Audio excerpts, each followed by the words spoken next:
green. Are you an ultimate Eagles football fan? Well, you're in the right place. Ready? Break! This is Birds 365, hosted by the new Mac and Mac, Jody McDonald and John McMullen. Here we go! Who collectively have covered and talked about more than 50 plus years of Eagles football. Kick off your day with Birds 365. You'll get debate. We love to argue. You'll get the real story from inside the locker room. And you'll hear from some of the great football minds from around the region. You're about to become an Eagles insider. Get in the game. Join Jody Mack and Johnny Mack and join the football community that flocks to Birds 365. Birds 365 starts right now. Welcome to the NFL. Let's go! Let's go! Go!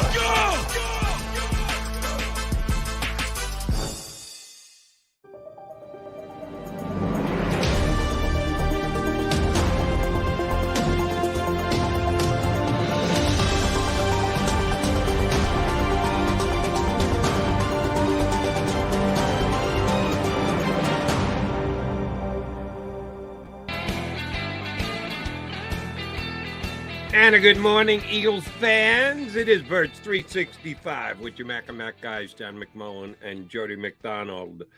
Usually, if this was a regular week in the NFL, we'd still be looking back at the Sunday game and analyzing, probably overanalyzing. Well, we're going to do some of that today. We got to turn the page. Yeah, you got to turn it quick, man. I don't like it, Jody. I don't like it, especially this early. I don't like Thursday games. The players don't like it. Yeah. You know who likes it? The owners who line their pocket from a big fat check from Amazon for streaming Thursday night games. And that's why the Eagles and the Vikings will be playing before we even know. I think Eagles fans will like it after they're 2-0 on Thursday night. But, I there's no prep. There's no practice. It's like an NBA game. You don't practice, but you go from Monday to Wednesday. And, you just basically do what you do, more than game plan. And I'll give you a reason why I like it less this time. I'm with you. I know no one really likes Thursday night games. Except Kelsey. I like it, except for Kelsey, right. But the reason why I like it less this week is the Eagles played the game they played on Sunday. And they won, and that's the most important thing. That outweighs everything else, but it wasn't picture perfect. It was disjointed and had questions attached to it after the fact. And Nick Sirianni addressed some on Sunday, and he addressed more yesterday. And I do want to get into all of that with you, but just generally speaking, the Eagles look like a team that weren't ready for week number one. Plain and simple. At least that's my evaluation of the game. So what do you do when you play that type of a game?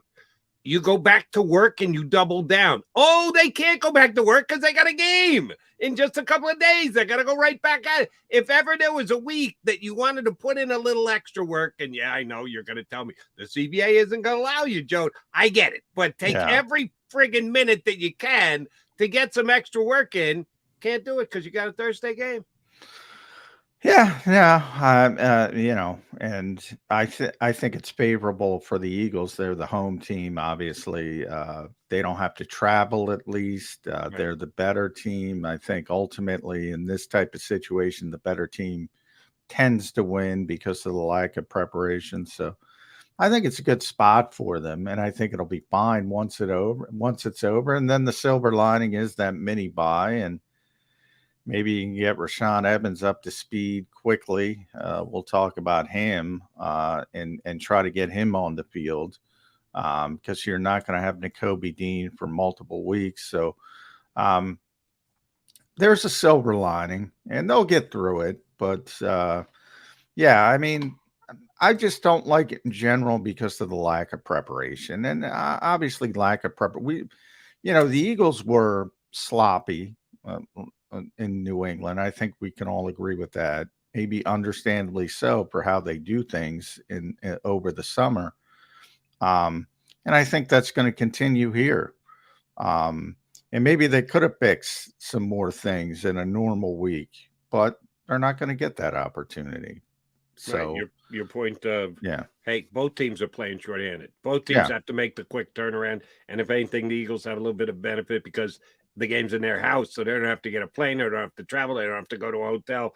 On any given Thursday, the road team is at a bigger disadvantage, and that's the Vikings in this case. Yeah, you're right about that. But I'd love to see them get a little bit more practice time in. And Nick Sirianni did say it after the game on Sunday. Maybe I need to reevaluate how I handle preseason. And preseason, for me, they're defined as preseason games. Maybe meant more than, maybe meant more practice time. How many 48-minute practices did you have this summer, John? A couple of them. That I know that you're only allowed an hour and 15, but the Eagles would almost always take the short end of the length of practices. When he said that, I got to tell you, my jaw almost hit my chest. I didn't think that that's where Nick was going to go after the game. Do you think there was a conversation had shortly thereafter between Nick Sirianni and Howie Roseman at all, that this is, you and I have both agreed, I'll ask you to double down on it, I surely believe it, that this is an organizational decision more than it is a coaching decision? If Nick Sirianni had complete power and control over the organization, I don't think they'd practice as short and as infrequently as they do with walkthroughs and everything else. This is an overall Eagles decision as to how to handle their workload in the summer. You think Howie just said, all right, I got to give Nick his rope to hang himself here and what he wants? Or do you think he was like, what are you talking about? We're rethinking. We do things the Eagle way during the summer. We'll do them the exact same way again next year. Do you think there was a conversation between Nick and Howie after the coaches foray into reevaluation after the game on Sunday? no. I mean, remember where we are, week one of a very long season. Most people, not all people, but most people will forget about it. You know, coaches say a lot of things off the cuff after a game. I always say, nobody's under oath in these things. They just, sometimes they're under a stream of consciousness. So no, I mean, they won a football game. Howie's not going to go up to him and say, hey, stop that. You know, now if he's next summer and he says, you know what, I want to play the starters into the third quarter, you know, Howie might at that point say, you know what, we're not going to do that. Not go crazy. Yeah. There's one thing to readjust your position to become Andy Reid-like and say we're going to get as prepped as we can for week one. I don't expect that. And by the way, while there's no doubt the start of this was an organizational decision, and most coaches are, you know, I always say I've never met the football coach that doesn't want to practice, and I've yet to meet him, and that includes Nick. But I do think he's a little more open-minded about it because it has worked. I think he's eased up on it a little bit, and it has helped. And especially with this team, because you do have so many veteran players who can, you know, like this another advantage. Like the Eagles are good at walkthroughs. There's no intangible. I mean, they're good at it because they have veteran players and they know how to get ready. You know, you might bring in a younger player, and the Eagles have plenty of them as well, who are probably not as adept at handling it, but their core players are very adept at handling it. And a lot of teams don't have that continuity. So I think that's an advantage as well, because the Vikings aren't practicing this week. They're not having practice. They're having walkthroughs. Everybody does it this way. It's not just the Eagles on these Thursday night games. So I think that's another advantage for them, that they'll be able to handle that better. And it's proven to be the case in the past. And, you know, as I said, Kelsey's the one guy. Oh, no, I like it. I was shocked to hear it when he first said that. But I think Kelsey's also smart enough. I know he's smart enough that, you know, he knows everybody else isn't like him. Right. In his instance, you know, he's an old guy. He's banged up. He's like, yeah, just let me play the games. And he can handle that. Not a lot of people can handle it. One thing that you have to factor in if you are the Eagles, it's evaluating week by week by week by week progress the team's making and what did we do that perhaps had an impact on what just happened is we give the Eagles credit in that they've been a very healthy team and doing less, putting their players at less risk could equate to them not having to deal with significant injuries. Well, guess what? Not so much after week 1 this year because Nakobe Dean is going to be out for multiple weeks. James Bradbury's in concussion protocol and usual timing of players that have this injury and have to be out for a certain number of times and cleared by an independent doctor. Doesn't bode well for being ready to go for Sunday, let alone Thursday. So I think it's all but a foregone conclusion that Bradbury's going to be out this week. You got a bunch of other guys who supposedly would have missed practice if there was practice. That they put out a projected injury list. Yeah. Estimation. Thank you for giving me the right word. Reed Blankenship, Fletcher Cox. The Eagles didn't get out of week 1 unscathed, Johnny Mac. And if part of the argument for doing less is, but you get less injured. Well, no, they didn't. Not after week 1 this year.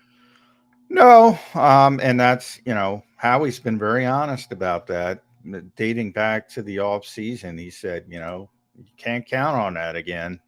As healthy as we were last year, you saw what happened to Aaron Rodgers and your Jets last night. There's some things you can't prepare for.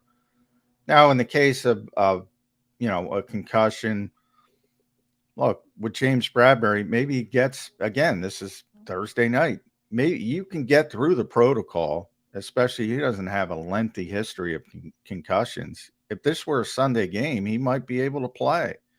He's not going to be able to get through it by Thursday. And that's another issue with these games. Bletch after the game from guys I was talking to said he was fine. I expect him to play. And we'll see about the other guys, Reed and Kenny Gainwell specifically, because obviously Nakobe's not going to play. So it's not terrible. I mean, people get banged up in games, and if you lose one player, now you don't want to lose Nakobe Dean, especially with the Eagles in their linebacker situation. And as I said, it's going to be multiple weeks. And they might, need the roster spot. So my thought process there is they're probably going to put him on injured reserve, short-term injured reserve. So he'll probably miss 4 games. But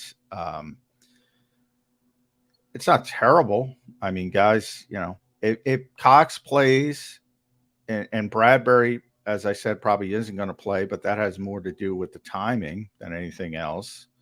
And then you have 2 open-ended. We're going to have to see with Reed Blankenship and Kenny Gainwell, see how really banged up they are. But I hope the Eagles, I hope Fletcher Cox plays to the level that he played this past week, because he played pretty well, specifically in the fourth quarter, made a couple of really big plays for them. And that Gainwell is fine, and we'll see how they handled the running back situation. And I didn't necessarily buy what the coach was selling about the way that they handled some of their offensive players this past week. We'll get to that in a second. But injuries are good when the game starts. They're in the starting line, quote unquote starting line. They're good to play in the first quarter. They get out there in the first quarter. Whatever the key plays are, much more important than who plays the first play. But then there's a chance for re-injury. And how many guys have we over the years, we've been doing Birds 365? Yeah, but he's playing hurt. We always give a little bit of a little more rope, a little bit of an excuse if a guy's playing hurt. Well, he's playing hurt. Guess what?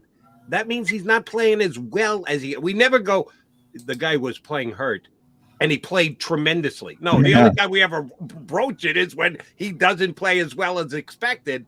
That scares me a little bit with all the guys who were out yesterday with quote unquote rib injuries. Yeah, it could be an issue, especially with the short turnaround. Again, maybe more of an issue than you can work through it a little bit more on a Sunday game. But yeah, I mean, that's why Yeah, I can't emphasize enough how important, the cliche best ability is availability. Yeah. The guys that are durable and get through these games. Now, I can tell you 100%, whatever name you want to throw out there of the guys, the TJ Edwards, the Marcus Eppses, the Kaiser Whites, the Bradburys, the Slays. Oh, they were all banged up at times, and they're playing through it. That's the nature of the NFL, but that's everybody. That's every team. That's every, and if you can get out there, um, and you play at a high level because people don't know you're injured, that's where coaches really love you. But coaches also love guys who play through stuff. I always bring up Nate Gehry because the fan base hated him. Right. Playing through a sports hernia. And there was this giant disconnect between Jim Swartz and Ken Blajol, who was the linebackers coach at the time. And they would always talk him up, and you're like, he's not playing that well. He's not playing that well. And then it comes out he's playing with this, and they didn't have anybody else. So they had tremendous respect for him.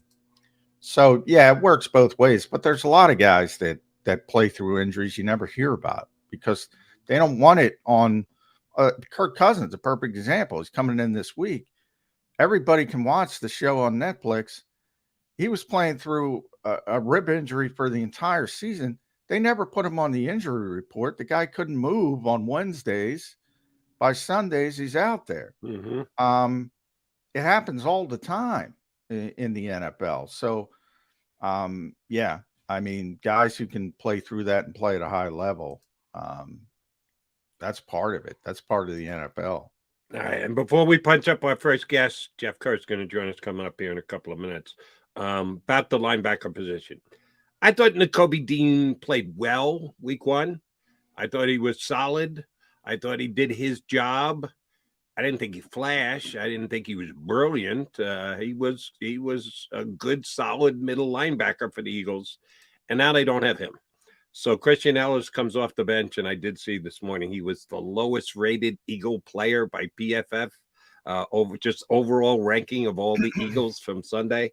Now, he did come in last year and improve special teams. He did show early in camp that, man, he's got a chance to be part of the linebacking crew this year. Kind of tailed off as the preseason went. Didn't play well week one when he got in there for Nakobe Dean. Is it just a given that he's going to be slotted in at linebacker? Or there's a guy like Nicholas Morrow who we thought could be a starter, then ends up not making the team and is slow to come back to the practice squad because he wants to be somewhere else, and he eventually rejoins the Eagles. Who's taking Nakobe's spot? I think, again, because of the timing, which is going to be a theme, I do think it's going to be Christian this week. And then the next week in Tampa Bay, then I think you have other stuff on the table, whether it's Nicholas Morrow or Rashaan Evans, who they just brought into the practice squad, especially if he plays poorly. If he plays well, he probably locks down the job. Mm-hmm. But yeah, he didn't play well. I will say Nakobe, because I said, I did get a chance to finally watch the game again. I thought he was really good in run support, really good. And I thought he was really poor in coverage, which is, kind of the part issue. of the job. They kind of go hand in hand. Yeah. But I thought he was really good. And then I went to the PFF grades and I said, well, let me see, because sometimes they disagree. And no, they had him way up there, over 90 as a run defender. But under, 43.9 as a pass defender. So the eye test matched the film. Right. With Kobe. And, I thought it was a positive first step. I thought if he got to the finish line and played the whole game and he's in there in week 2, I would have said, yeah, that's a nice little debut, starting debut. But he didn't get to the finish line. The durability is an issue. Let's be honest here. Mm-hmm. You're sticking your head in the sand if you're not worried about this kid long term. I mean, he had the ankle injury. the Giants were very honest about not drafting him, rare to the point where it opened my eyes, because I'm like, teams usually don't say this out loud. And they said, yeah, he's got a shoulder problem, might be degenerative, blah, blah, blah. And I'm like, wow, all right. That might explain his fall from bridge pick, bottom of the first round, early second round, to where he was selected. And then you have the ankle already, and now you have the foot. Man, it's a tough position. It's a physical position, and you're going to take a pounding there. And that's why I said, don't dismiss, I'm a big TJ Edwards fan. Anybody who listens to this show knows I am, because he remade his body. I wish people could see TJ Edwards standing next to Nakobe Dean and see the difference from a physical standpoint.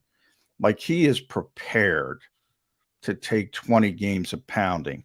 Now, he might go out next week and blow out his Achilles, Jody. I mean, you never know in this league.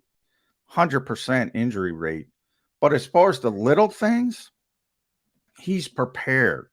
He has built up his body to be prepared for the pounding that he's going to take. I don't know if Nakobe Dean can last. Well, he's not going to last. I mean, he's not going to last the whole season. He's going to miss multiple weeks at the best, in the best case scenario. All right, that's already been determined. And if I sound like a broken record, you're worried about sounding like a broken record with TJ Edwards. Shame on Jonathan Gannon and the linebacker coach for not getting more snaps last year. I'm sorry. That helps build up your physical tolerance, your knowledge, your experience.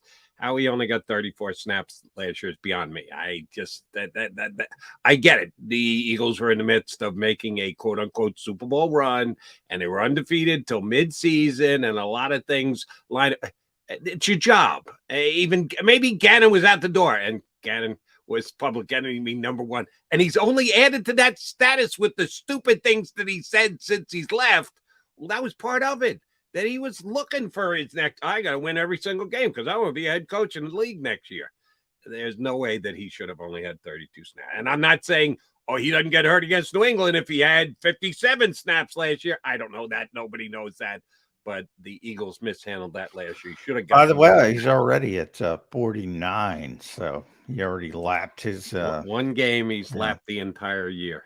But here's the problem: it's 49 and holding, not going anywhere for the next several weeks because the Eagles will be without him. He's McMullen. I'm McDonald, Mac. Guys, let's get guest number one up for a Tuesday affair. Usually joined us on Monday. All right, he's traveling. He's coming back from his weekend workout there on the NFL trail. Jeff Kerr from CBS Sports jumping in with us here on Birds 365.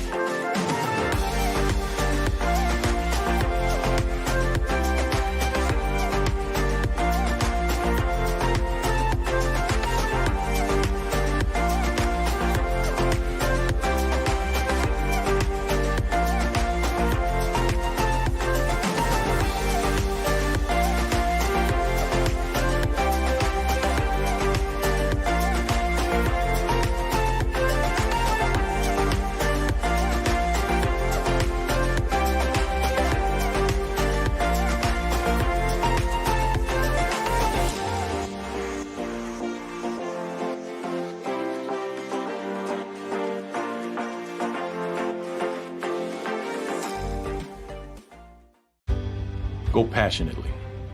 Go fearlessly. Go confidently. Go Birds!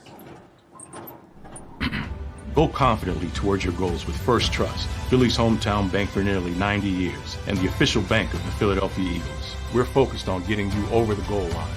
So go with conviction. Go with trust. Go Birds! And go forward with us by your side. First Trust Bank, the official bank of Philadelphia dreams. Oh, and go Birds.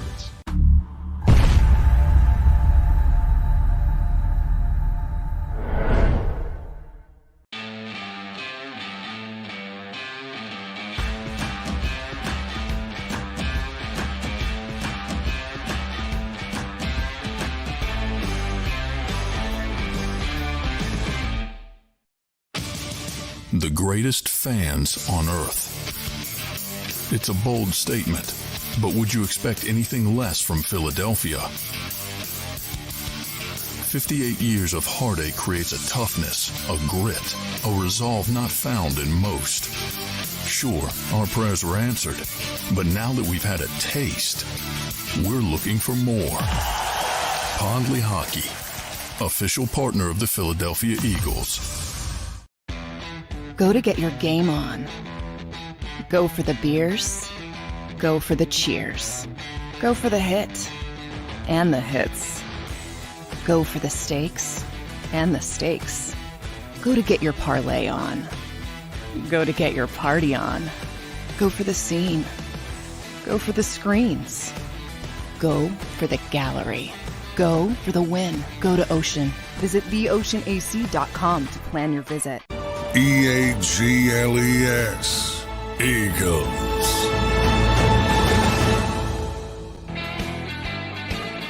You got your MAGA Mac guys, McMullen and McDonald here with you on Birds 365. We are joined by the King Kegler himself. I like throwing that word out. Kegling. Our buddy Jeff Kerr from CBSSports.com. How was your return trek yesterday, Mr. Kerr? No traffic. I avoid New York because I go over I still call it the Tappan Zee Bridge, but I think it's the Cuomo Bridge now. But I call it the Tappan Zee Bridge too, Jeff. It'll be the Tappan Zee Bridge. If depending on your age, it'll be the Tappan Zee Bridge forever. Yes. I need to know this, guys. Why did I come home? I'm 10 minutes away from a guy that they can't find for 13 days. So I don't know. Yeah. Oh, yeah. You got to worry about that, man. Are you on lockdown? Oh, yeah. I'm not on lockdown because I'm in a suburban area, but we've been seeing helicopters. Now he's got a gun, Jeff. You got to lock that down. If you want to get up, lock down. I think he's in a suburban area. I don't think you're safe because you're in a suburban area. Either you're close enough to where they last spotted him or you're not. Yeah. We don't know where he is. That's the problem. That's why I'm not going anywhere. Well, yeah, they might need your help, so you might have to go because they're not doing a good job. So they might need Jeff Kerr's help to find this. I shouldn't go down that route. I'll get myself in trouble. But we'll go to the Eagles. All right, we were talking about Nakobe Dean defense. I forgot to look, and my fault. So you're a stat guy, so I'm going to lean on your expertise. Sean Desai, blitz rate, what do we have? Did you check it out yet? I didn't get to that part yet, but I will say I think it was around the same Gannon was last year. I think so? I think it was when he dialed up the blitzes. We're talking about this. Which is a big difference. Yeah, that could be a big difference. But I looked at it individual, but I didn't chart. So Reed rushed 3 times, Zach Cunningham twice, and Christian Ellis twice. Now I have to chart it to see if those were actual blitzes. Could be a zone blitz. Technically a blitz is when you bring one or more extra. He sent an extra rusher on the Carter sack. Yeah, so it depends, but there wasn't a lot of blitzing, but I think there's that perception that there was. Is it just because of what you said, the spots, picking the right spots? Yeah, so this is what I noticed, and I'm still rewatching the game. I'm actually in the third quarter, but I was even noticing this in the first half. He blitzes a lot, not on third down, but if he gets a second and long, he wants to make it even longer on third down. I've noticed that it's kind of the timing of its blitzes. Like if they get a stop on the run on the first. By the way, the Patriots could not run the ball at all on Sunday, which I was kind of surprised about. But if he had like a 2nd and 9, 2nd and 8, he was sending somebody because he knew when Bill O'Brien was going to throw the football. And the middle of the field was wide open a lot of times. But Jalen Carter, I think on DeAndre Stevenson, the big catch and run he had, Jalen Carter was right there. It was more Mac Jones just stepping up in the pocket and finding somebody. Yeah, Jalen Carter was impressive. Oof. I have a blitz question. Is a blitz defined or determined by how many guys come or is it determined by whether you start with your hand on the ground or not? Because the Eagles rush a lot of 5 defensive linemen. They line up with 5 guys on a defensive line. Again, old school NFL guy that I am, regular rush is 4 guys. If a 5th guy comes, even if he starts with his hand on the ground, to me, that's a blitz. You're adding another guy. Usually it's 4 on 5. Your 4 defensive linemen against their 5 offensive linemen. If you go 5 on 5, that to me is bringing an extra guy. Do we just discount the fact that the Eagles use a 5-man line as often as they do? So we have a partnership with True Media, and we got a lot of like PFF staffers that, are that defected over the True Media. So I asked them this one time last year. I'm glad you pointed this out, Drew.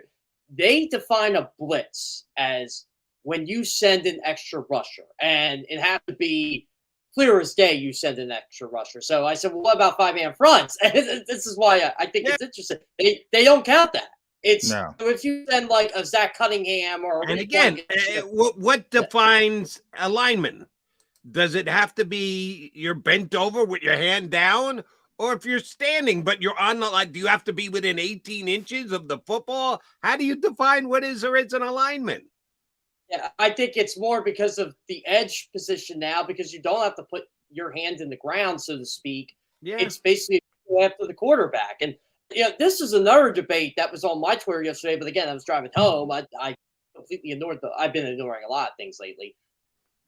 Lane Johnson wasn't credited with allowing a sack, and people were debating that. And I said, well, technically he didn't allow a sack on the match play, because they just let the guy unprotected. Lane Johnson never technically blocked him. That wasn't his guy.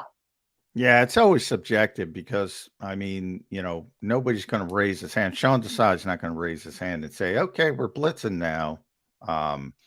So, yeah, to Jeff's point, you got to send an extra rusher, and he's got to be off the line of scrimmage because, and by off the line of scrimmage, I don't mean, you can be an edge player like Hassan Reddick. But Jordan Davis, right? Jordan's the 5th guy, typically the nose tackle. That's a run support defense. Now, if you get surprised and they play action and all of a sudden Jordan's trying to rush the passer that's obviously not a blitz. So some of it is just, common sense. But yeah, they're not gonna say a bunch of interior nose tackles and 4-eye techniques never blitz. Yeah, they can drop in coverage, but they can't by definition blitz. Blitz, right? So you're talking about linebackers, you're talking about defensive backs, and things like that, more than anything else. But and then it comes into the 4 versus 5. You got to send the extra man. So that's kind of how they do it. By the way, True Media. My buddy Tony Khan owns True Media, so we'll give him a shout out. One of his 18 companies he owns. I'm going to tell people this now. They do not make stuff up, because I'm talking with them throughout the game, and they go, how many pressures you have for Carr? Because they knew I was watching him. I said, I got 6. And they're like, that's what we got. And he ended up with 8. So yeah, he had 8. Well, I think he had 6 from Next Gen Stats, and I think he had 8 from Pro Football Focus. So there is some kind of disconnect. There's always a little bit. It's not perfect. It's not a perfect science by any stretch, but he was really good. Yeah, he was. That was Jordan Davis, by the way. He was really good too. Jordan was great. Jordan Davis was great. I thought Carter, Davis, and Reed Blankenship were great on for the most part. I think those were the 3 best Eagles defenders. And Fletcher was really good as well. I'd throw him in the equation. Their front was. You saw that. I'm sure you saw the crazy stat of the get off of the Eagles rushers. Unbelievable. It's like, what was it? 4 of the top 6 in the entire league. 4 of the top 6 and 3 of the top 5. And yeah, they were all young guys. And I said, it's the Fletcher Cox after the game. I said, "There's Georgia boys." He said, "Yeah, they're gonna be good." He said, "They're gonna be good." So Right. Now I'm very impressed with that defensive line. They have to have the guys behind them playing well, and we know it's not going to be Nakobe Dean for the next several weeks. John and I kind of agree on this one. If he's going to miss 3 weeks, then you're probably going to keep him out 4 because you're going to put him on IR just to give you some roster flexibility and bet against. Oh my God, we could have had him the 4th week and we made him. I think they're going to put him on injured reserve. Does that matter, Jeff? How key and calculated a decision is that? You don't have MRIs or anything else, so we're asking you to speculate. We're speculating too. You think they're going to put Dean on the IR? You know, John, 4 weeks? You got to put him on the IR? Is it 3 or 4? Did they 4? They changed? 4. It's 4. Yeah. Okay, yeah. So they didn't change that part. I was reading stuff. I'm like, I don't know. I mean, he was seen in a walking boot Sunday. I know a couple guys reported it. I remember walking by him, and I'm like, oh, okay, that's not good. I think they will for roster gymnastics purposes to make sure he's right. I mean, we're only through game 1 here. My issue is, who's playing off-ball linebacker? I know Nicholas Morrow's going to probably be the elevation here, but how can you elevate him? That's the problem. You need a roster spot because you have to elevate Siposs and Covey. They kind of hamstrung this. Do they have to activate Covey?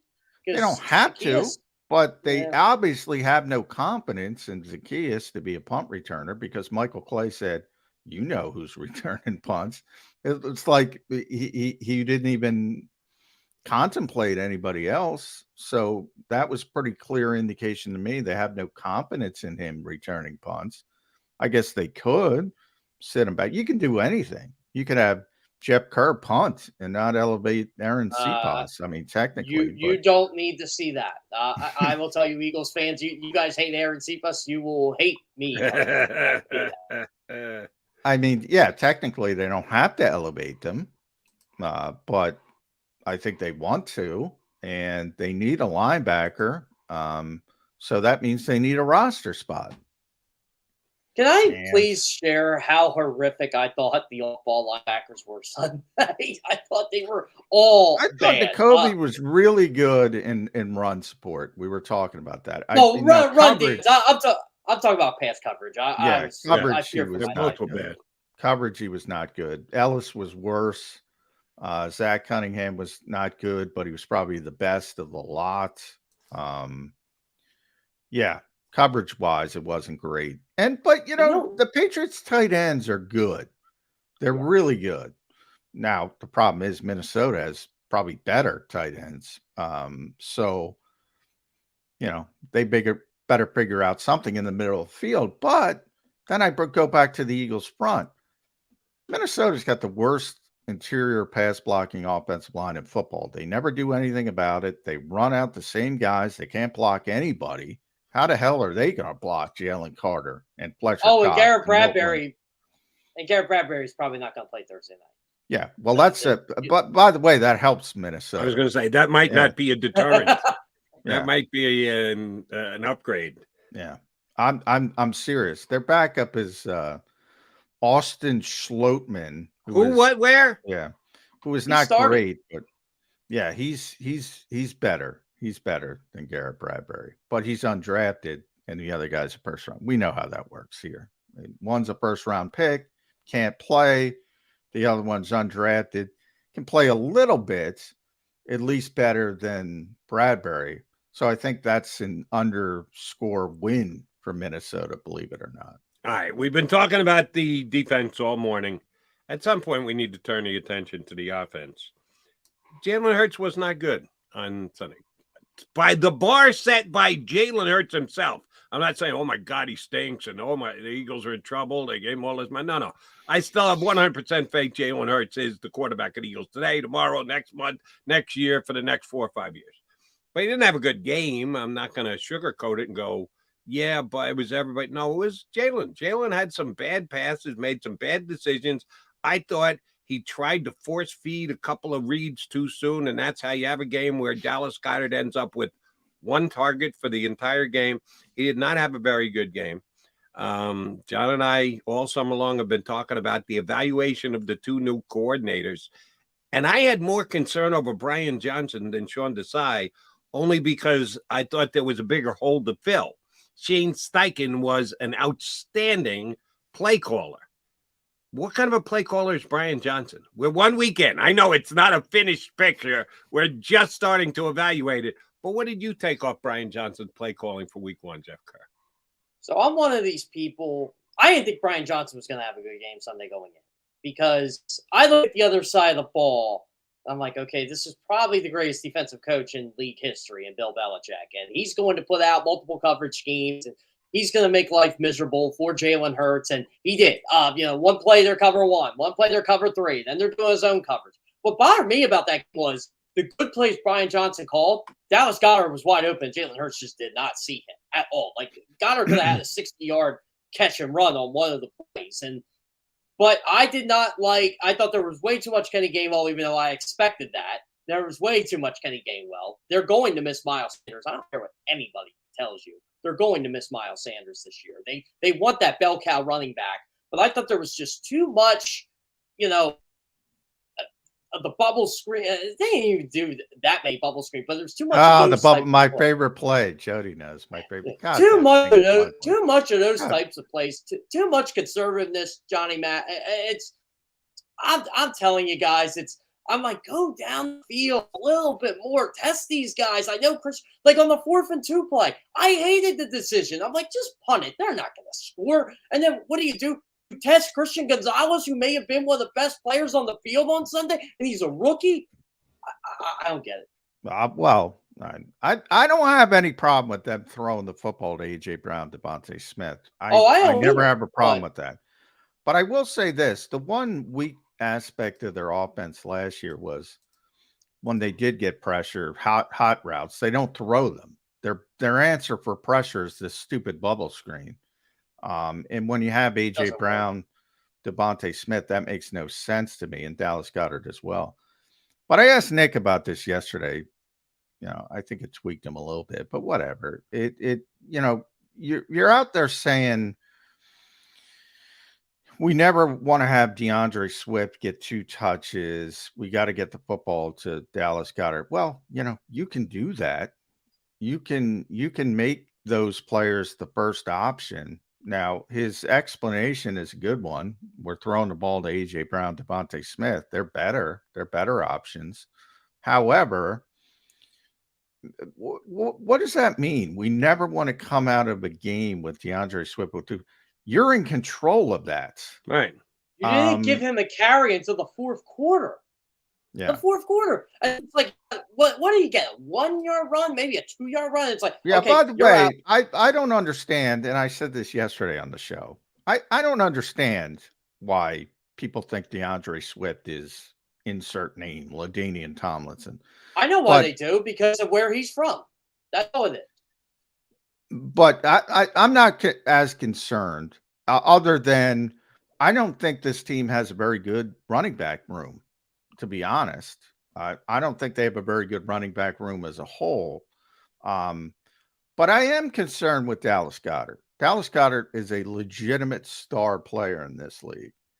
And you can't go through a football game without getting him a reception. Now, we said the same thing week 1 last year with Devontae. Didn't get a reception in Detroit, and the Eagles quickly corrected it. Do you think they quickly corrected, ironically, against the same team? Week 2 last year was Minnesota. Week 2 this year, Minnesota. I think they should just get the offense going. I actually thought they were going to go to Goedert a little bit in the second half when the rain calmed down and everything to get the offense going, and they didn't. Your concerns with the running back room, John?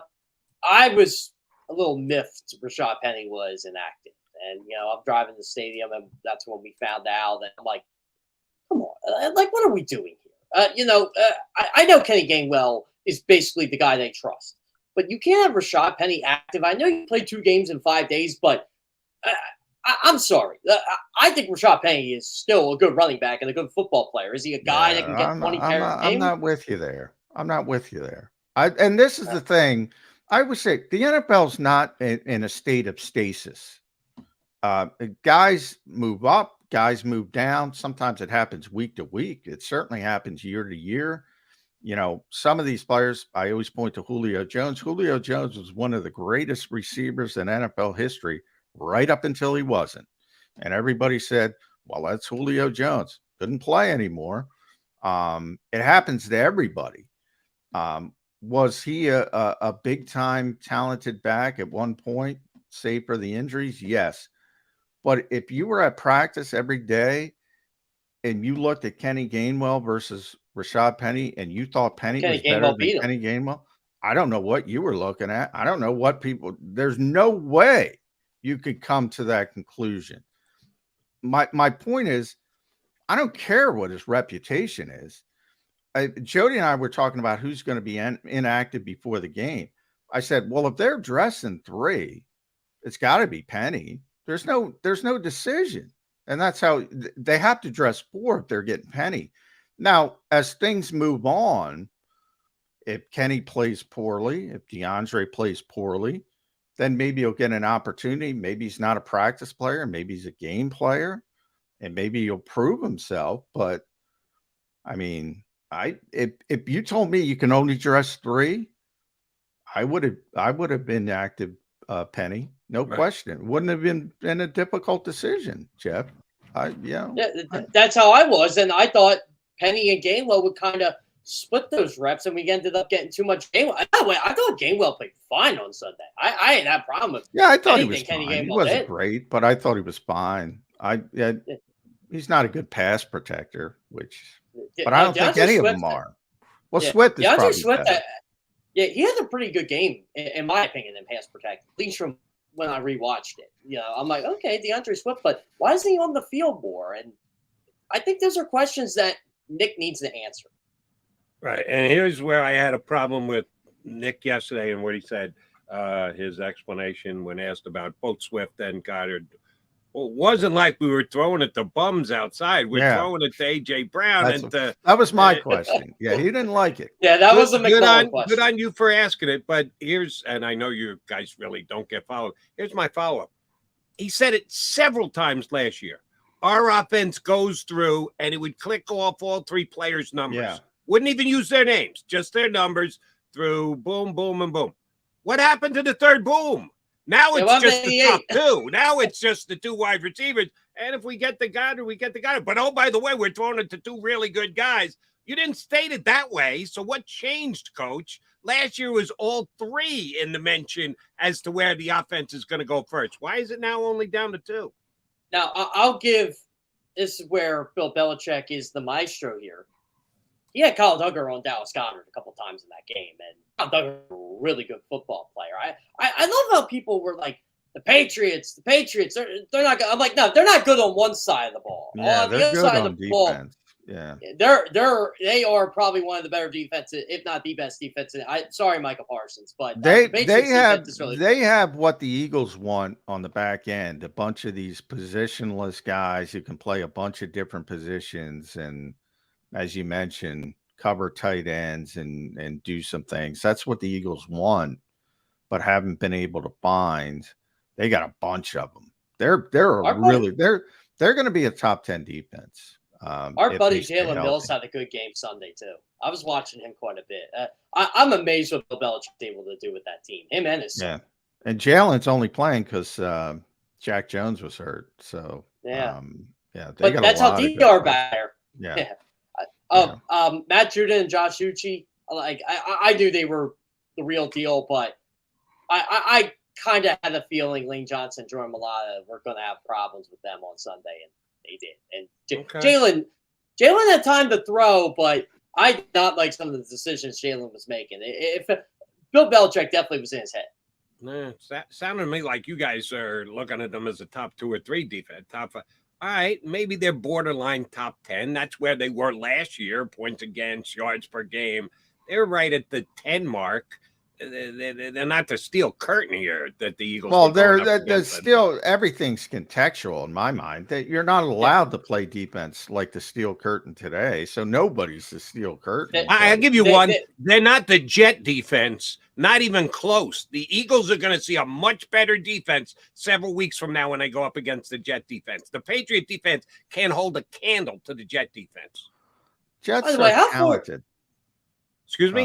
They Jets are very talented on the defensive side of the ball. Jets probably have more talent. but the Patriots got the scheme as well. A.J. Brown was raving How did they about scheme up and finish 10th last year in the defense? If the Because scheme of is the that great, short why weren't field- they in the top 5? Well, I'm telling you, because remember, it's a fields they were complimentary facing. game. Yeah, it's a complimentary game. Their offense stinks. That plays into it. If you have a good offense, like people would say it because they don't like, the Eagles defense.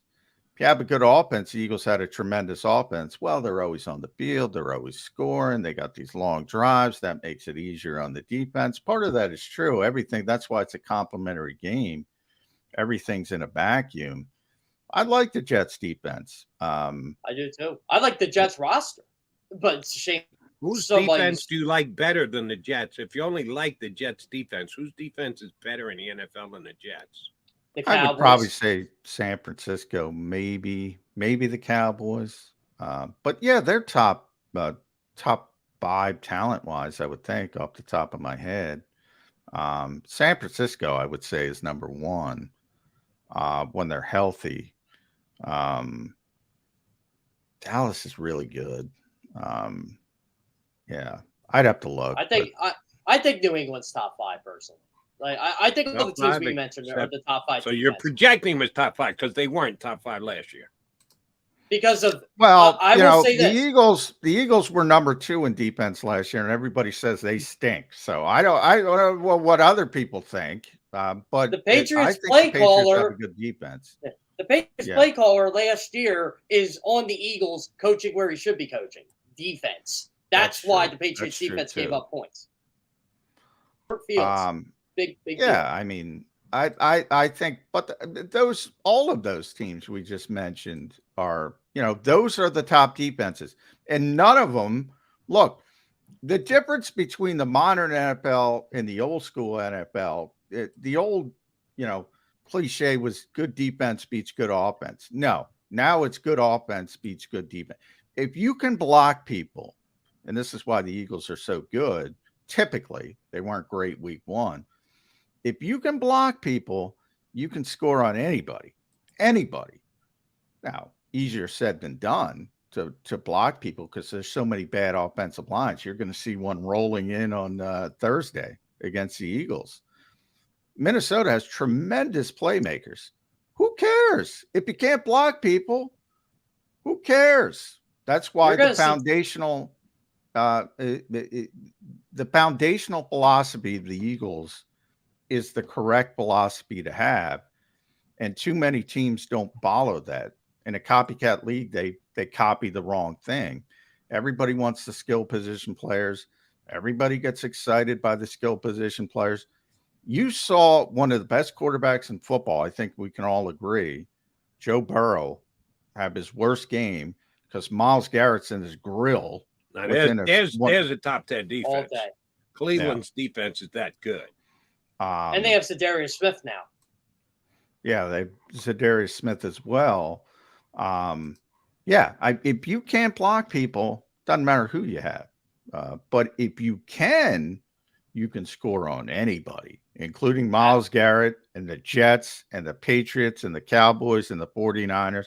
And that's why you'll see the outlier where the 49ers defense will give up 35 or the Cowboys defense will give up 40. You will not see that from the Steel Curtain back in the day. The game is different now. It's different. So all the hamstrings they put on the defense, tie them basically their hands behind the back. That's what we're talking about. The Eagles were one of the best defenses in the NFL last season. Everybody thinks they stink. So that's a perfect example of it. By the way, how about our boy Jonathan there, McMullen? Helping that Commanders offense. Now, granted, I know it's the Commanders, but Sam Howell, baby. They put on the clinic against the Commanders. If they actually had a competent offense, they would have won that game. I was going to say, how do you want to look at it? They almost won the game or they blew a late lead.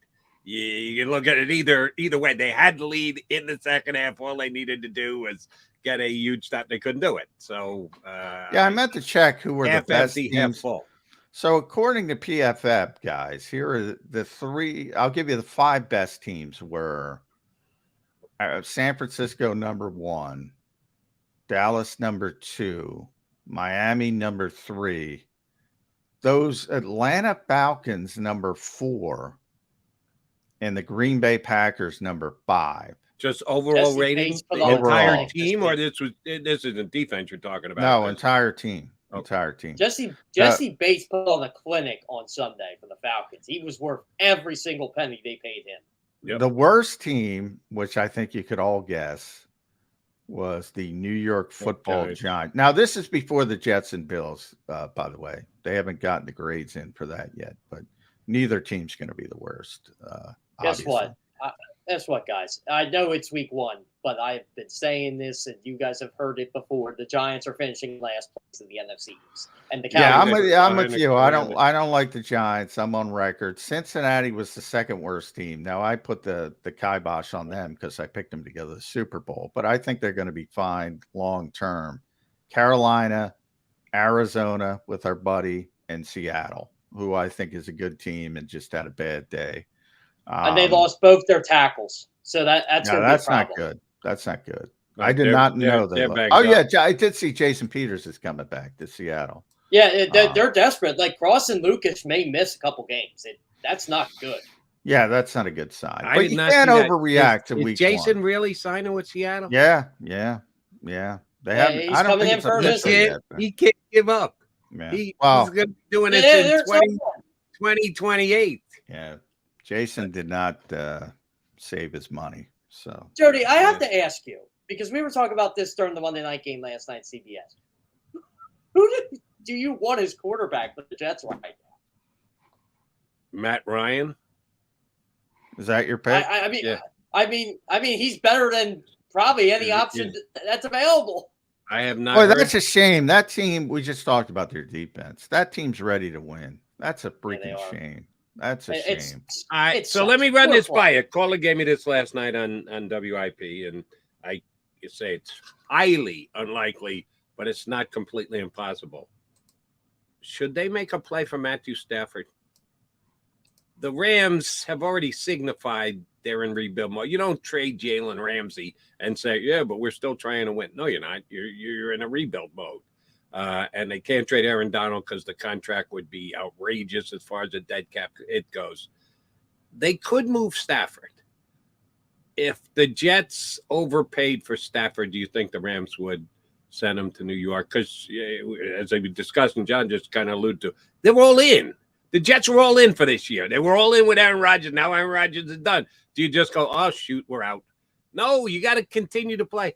And the only guy who's out there on a team who's got experience and been there, done that, who's on a team that doesn't really care if they win or lose games, or shouldn't, at least with their moves to this point, is Stafford. Do you think LA would move him? I would try to. I mean, I honestly would. There was a team, I forget who it was, they called the Rams about Matthew Stafford in the offseason. The price was too high, but as someone who watched the Rams-Seahawks game, I don't know if I'd be parting with him for just anything at this point. Matthew Stafford looks every bit like Matthew Stafford right now. And I don't know if the Jets, I haven't looked at what they did with Aaron's deal. Are they on the hook for next year as well, right? So they're on the hook for next year. Now, Aaron Rodgers had to play 65% of the snaps trying to give up a first. Yeah, they don't have to get, but I'm talking about the contract. It's tough to bring in a contract like Matthew Stafford's when you have a contract like that. That's an that's kind of an albatross. So I don't know if they could do that, but they could always go to Howie Roseman route and say, we got to renegotiate, and you got to take a less right here, and we'll take the penalty down the road, push it down the road, wait for the those avoidable years going till 2082. We know it better here in Philadelphia. Yeah, but I'll never look. Joe learned under Howie, so he knows what to do and how to do it. But I've never seen two quarterbacks at that salary level on the same roster. I don't know how you manipulate that. Howie's not been able to do that. Maybe somebody can. You never say never in this league, but that's a big matzo ball, as Jerry Seinfeld would say. I was thinking, guys, like I was thinking, like trade options, like maybe the Saints would part ways with Jameis Winston. Maybe I would think more of that level. Yeah, if you can get a Jameis Winston, I would think more of that level. Don't bring in Carson Wentz. No. Keep him wearing. The other one I had suggested to me last night on WIP was Nick Foles, and I got a Kirk Cousins. I got a Kirk Cousins from a Jet fan, and I think the Vikings would be willing to move him. But again, that's the same thing as with Stafford. Same thing. Yeah. Enormous salary can't work. Because they're another team that's clearly by their actions not all in. So, but yeah, I just don't think it could work. It's a shame for the Jets fans, and I feel for the Jets fans, including also. I thought. Speaking of the Vikings, I thought the Eagles' run defense was good, very good on Sunday. The Vikings' run offense was beyond horrific. They missed Dalvin Cook. Yeah, they have a terrible offensive line. I mean, what does it matter? I shouldn't say that because their tackles are very good. Brian O'Neill, Christian Darrisaw, very good. It's those three guys in the interior. It's a disaster.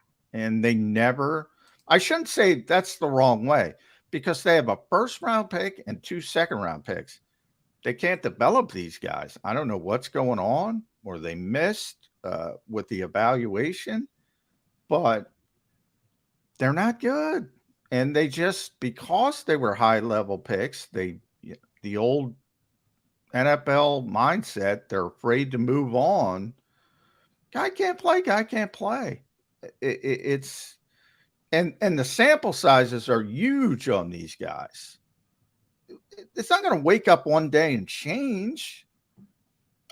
So I don't get it from that standpoint. But Dalvin Cook wouldn't be running behind. That's the reason Dalvin Cook was available, Jeff, because you have all these advanced stats people saying, oh, look at his expected yards after run. Well, he's getting hit 2 yards in the freaking backfield. Well, they're not watching the games. That's what bothers me.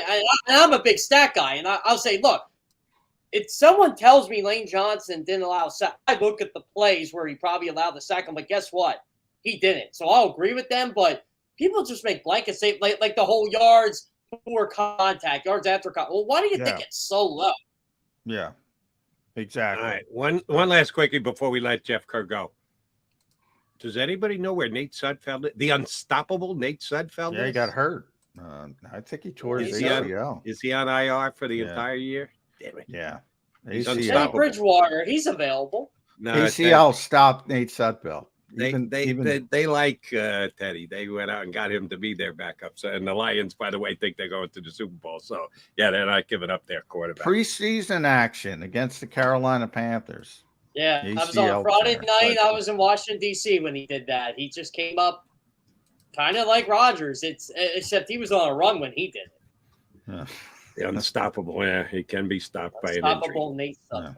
All right, Jeff Kerr, stay inside. Don't go out. Don't go anywhere. Don't lock it down. Don't try and catch anybody. Don't get watching the news and going, I can get that $25,000. No, stay inside. We need you here. I don't need $25,000. How's that? Now we know you're lying to us. But appreciate you coming on board, brother. We'll talk to you again next week. At Jeff Kerr, CBS. Make sure you read them at CBS Sports. CBSSports.com. I'm on it all the time and always reading what Jeff Kerr does. All right, McMullen and McDonald coming back. Birds 365. We got our boy Chris Franklin joining us now. Shooting only about 15 minutes. Yeah, we went long. I apologize, Jeff. We went long. Okay. Just kept it's so enjoying to talk to Jeff. I wasn't paying attention to the clock, so I apologize to Zander as well. Yeah, and I did that last night at WIP. Anthony Sanfilippo from Cross and Broad covers both the Phillies and the Flyers. He was my producer on the radio side 25 years ago. And I get him on as a guest, and it's just like me and him talking. I look up, I said, oh, shoot, 25 minutes. I guess I need to go to break. Sometimes we do that. So thanks to Jeff Kerr, thanks to you staying put on the stream end. We'll come back, continue the bird conversation here on Birds 365.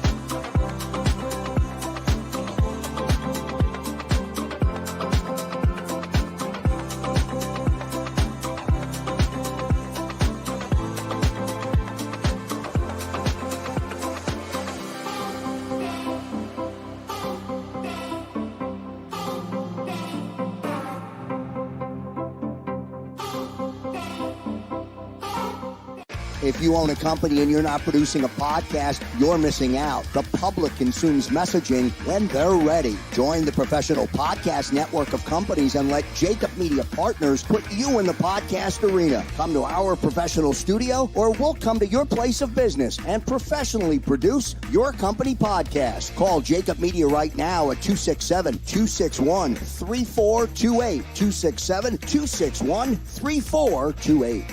Heading down the shore, have a ball once more. Here, imaginations run wild and time stands still. Because here, you can find the best of the Jersey Shore, all on one 5-mile island. So leave the old you behind and get lost in the woods. Wild, wild, wild wood days.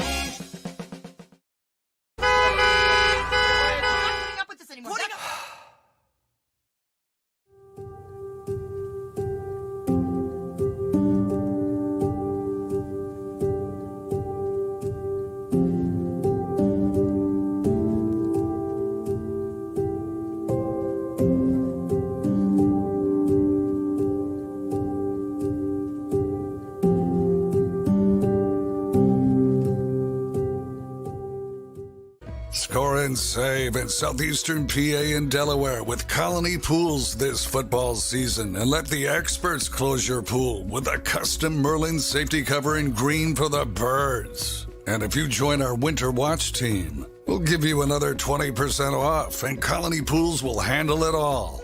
Keep your tiles on your pool, not in your pool. Fly with Colony right now, Birds fans. Visit flywithcolony.com.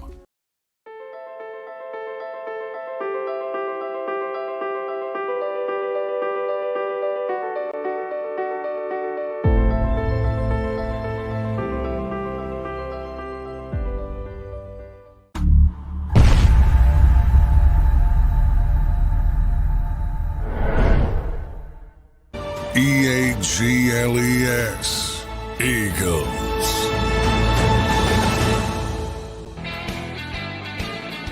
Mac guys, back here on Birds 365. Thank Jeff Kerr for jumping in as he does. Usually on Mondays, travel day yesterday, so he said we can do Tuesdays. I said we'll punch up at 8:20. So thanks to Jeff Kerr for sticking around for almost an hour. One of the things we touched on before Jeff came, I think we mentioned the name while Jeff was on with us as well, is Rashaan Evans, is the linebacker that the Eagles signed when they knew that Nakobe Dean was going to be missing multiple weeks. Number one, was the practice squad not full? Did they have space on the practice squad to sign Evans, John? That's a good question. They haven't officially announced the signing yet. I assume they'll do it before practice today. So technically they don't have to have an open spot. I'm trying to think off the top of my head if they made a move last week, but I have to look it up.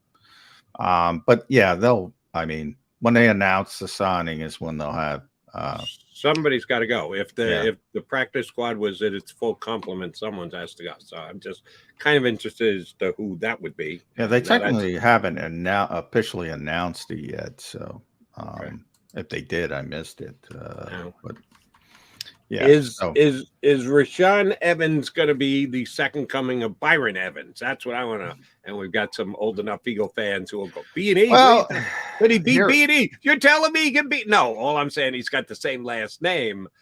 Here's my question about Rashaan Evans. And I remember watching him play. Wasn't the kind of guy who you said, "Oh my God, you got to have that kind of lineup." solid and NFL linebacker, started last year for the Falcons and has been a free agent all off season and not gotten a nibble. That something is amiss there, because other linebackers with less career resumes than Evans signed during this offseason. Shoot, the Eagles went out and picked up a couple of them in the middle of the year and signed them and brought them in here. And Miles Jack was so done that he said, see you later, bye. I'll just retire. I realize I am not good enough to play this game anymore. Got to get on with the rest of my life. Give me a tool belt. But Evans has been waiting this entire time. What's the knock on this guy? What's the report on this guy? Are the Eagles going to step it in again and get lucky and find a diamond in the rough? Well, I'm hoping he's there today, and I'm hoping we get to talk to him, and maybe we'll figure that out, because he started, we talked about durability. Again, we'll go back to that. He started 17 games last year, all for the Atlanta Falcons. So, and he had, for the stat people, he had a ton of tackles. So they're going to get excited by that. But look at the date, people. It's September 12th. And he wasn't on an NFL roster. And oh, by the way, he's only getting signed to the practice squad, at least to start. Mm-hmm. So that tells you a lot. He's a former number 1 pick, so people are going to get excited about that. He was an average player last year. He wasn't terrible. I would say that. So I think there's a very good chance that he's playing by week 3, because I don't have a ton of confidence in Christian Ellis. He was better than Nick Morrow in Atlanta, and Nick was in Chicago. But, Nick's been here. I would bet in Tampa Bay in week 3. I would bet it's Zach Cunningham and whoever they think is better between Nick Morrow and Rashaan Evans. And Nick would have the advantage because he's been here the whole time.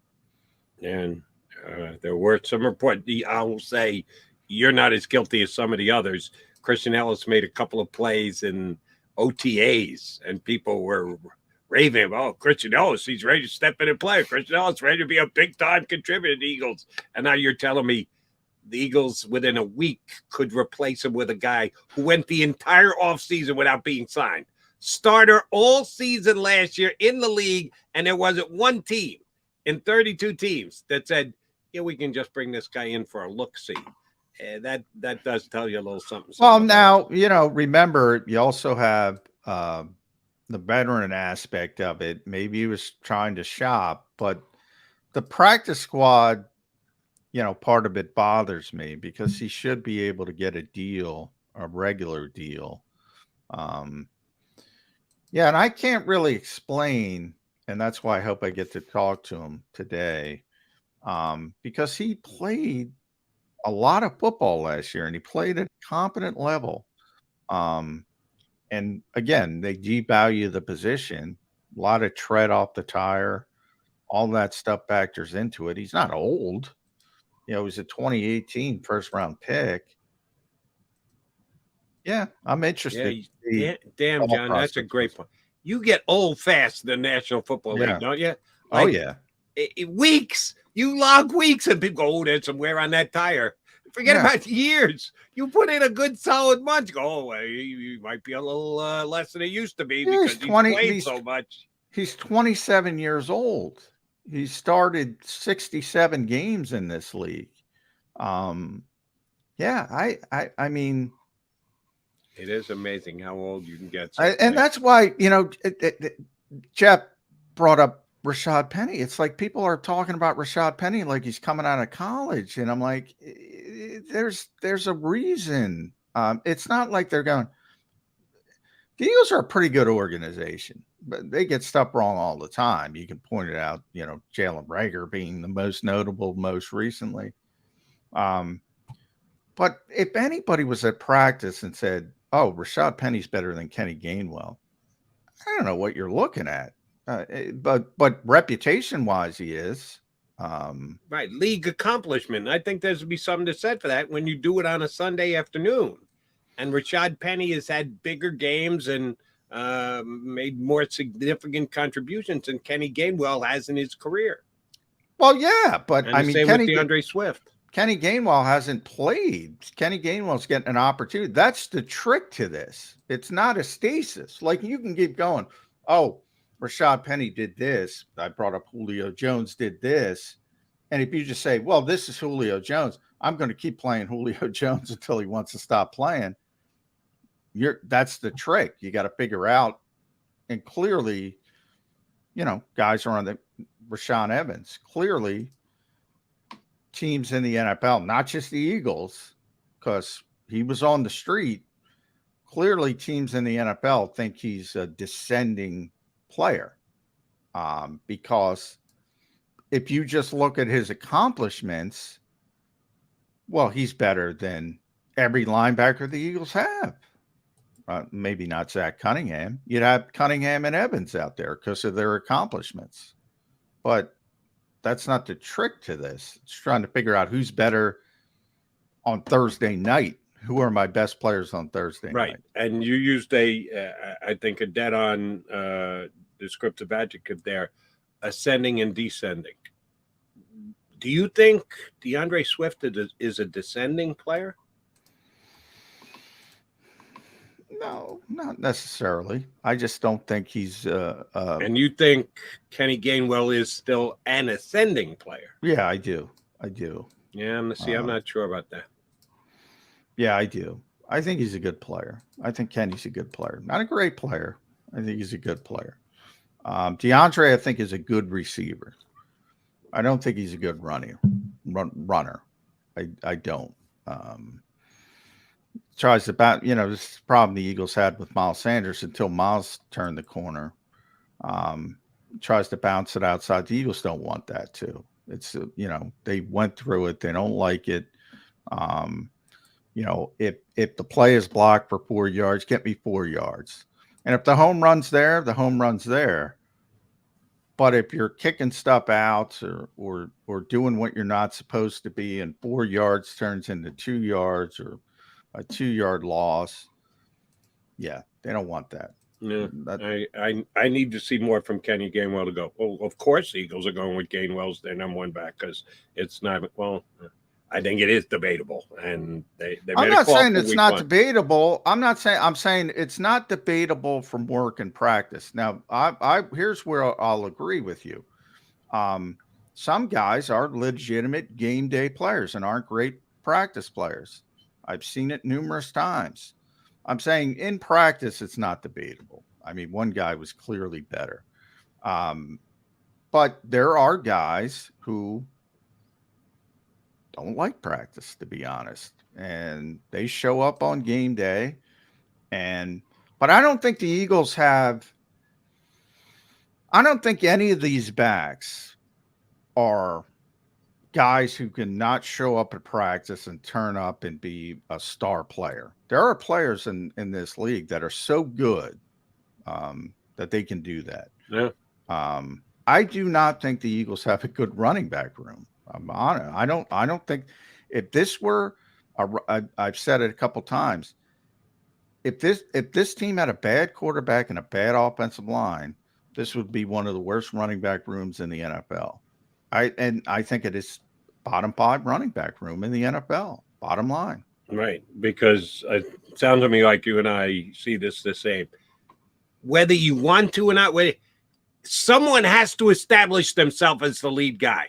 Now, how you go about using him, some teams will give their lead guy 85 to 90% of the carries. Other will give him 66% of the carries. Somebody's got to get more carries than the other guy. If you got 3 guys split evenly, one guy might only get 35. So that percentage can vary. But you need a lead guy. Somebody's got to be the best back in your room. And if you take the Eagles' best back, who right now it's Kenny Gainwell, as established by the first game, and compare him to everybody else's best back in the league, Kenny Gainwell's down in the low 20s. He might be in the 30s. Yeah, so I agree with that. That kind of defines the running back room for me. And then you got the guy after that and the guy after that. And as you go down the list, it moves the needle that much less. The number one guy is going to move it the most significant amount. And Kenny Gainwell he's not a top 20 back in the NFL. I'm sorry, he's just not. But I agree with that wholeheartedly. But I don't think the Eagles have a top 20 back in the Right. NFL. Swift might not be either. And Penny, when he has a game, he's a top 10 back. But when do you know those games are going to come? And when he has that game, do you not know that he's going to be hurt? You're going to have to figure out the number one back the next week anyway, because he's had such an injury history. We shall see. All right, McDonald and McMullen, your Mac and Mac guys. We are scheduled to be joined by Chris Franklin from NJ.com. He's with us next here on Birds 365.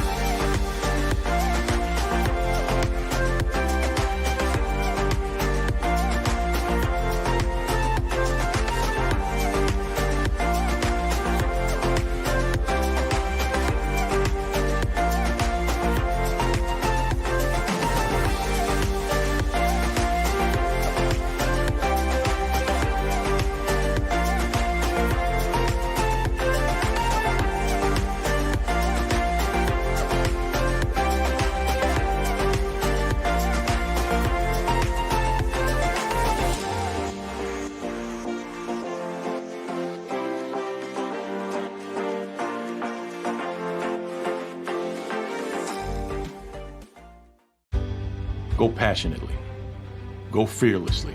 Go confidently. Go Birds! Go confidently towards your goals with First Trust, Philly's hometown bank for nearly 90 years, and the official bank of the Philadelphia Eagles. We're focused on getting you over the goal line. So go with conviction. Go with trust. Go Birds! And go forward with us by your side. First Trust Bank, the official bank of Philadelphia dreams. Oh, and go Birds.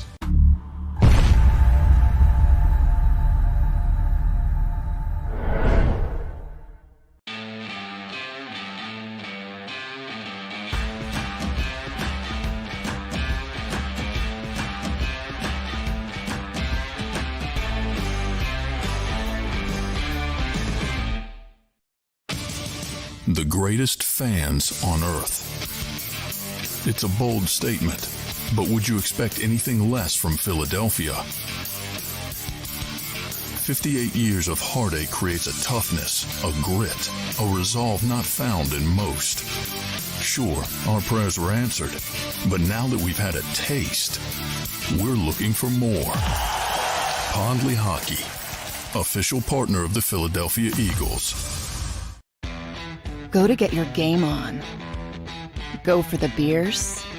Go for the cheers. Go for the hit and the hits. Go for the stakes and the stakes. Go to get your parlay on. Go to get your party on. Go for the scene. Go for the screens. Go for the gallery. Go for the win. Go to Ocean. Visit theoceanac.com to plan your visit. EAGLES, Eagles.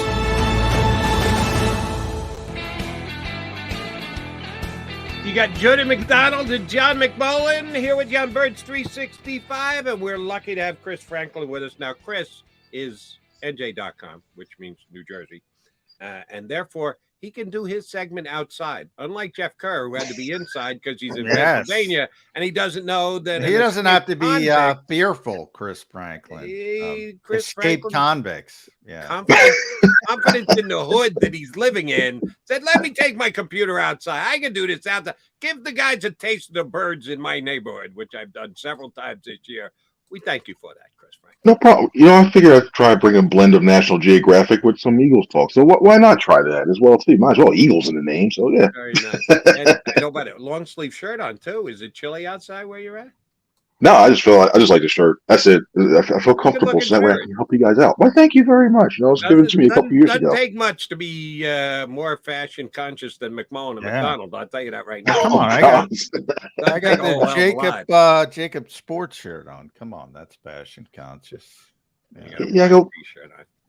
It's not the Met. It's not the Met Gala. We're here. We're just talking. We're talking to the P1s in the bars and everything. I don't know.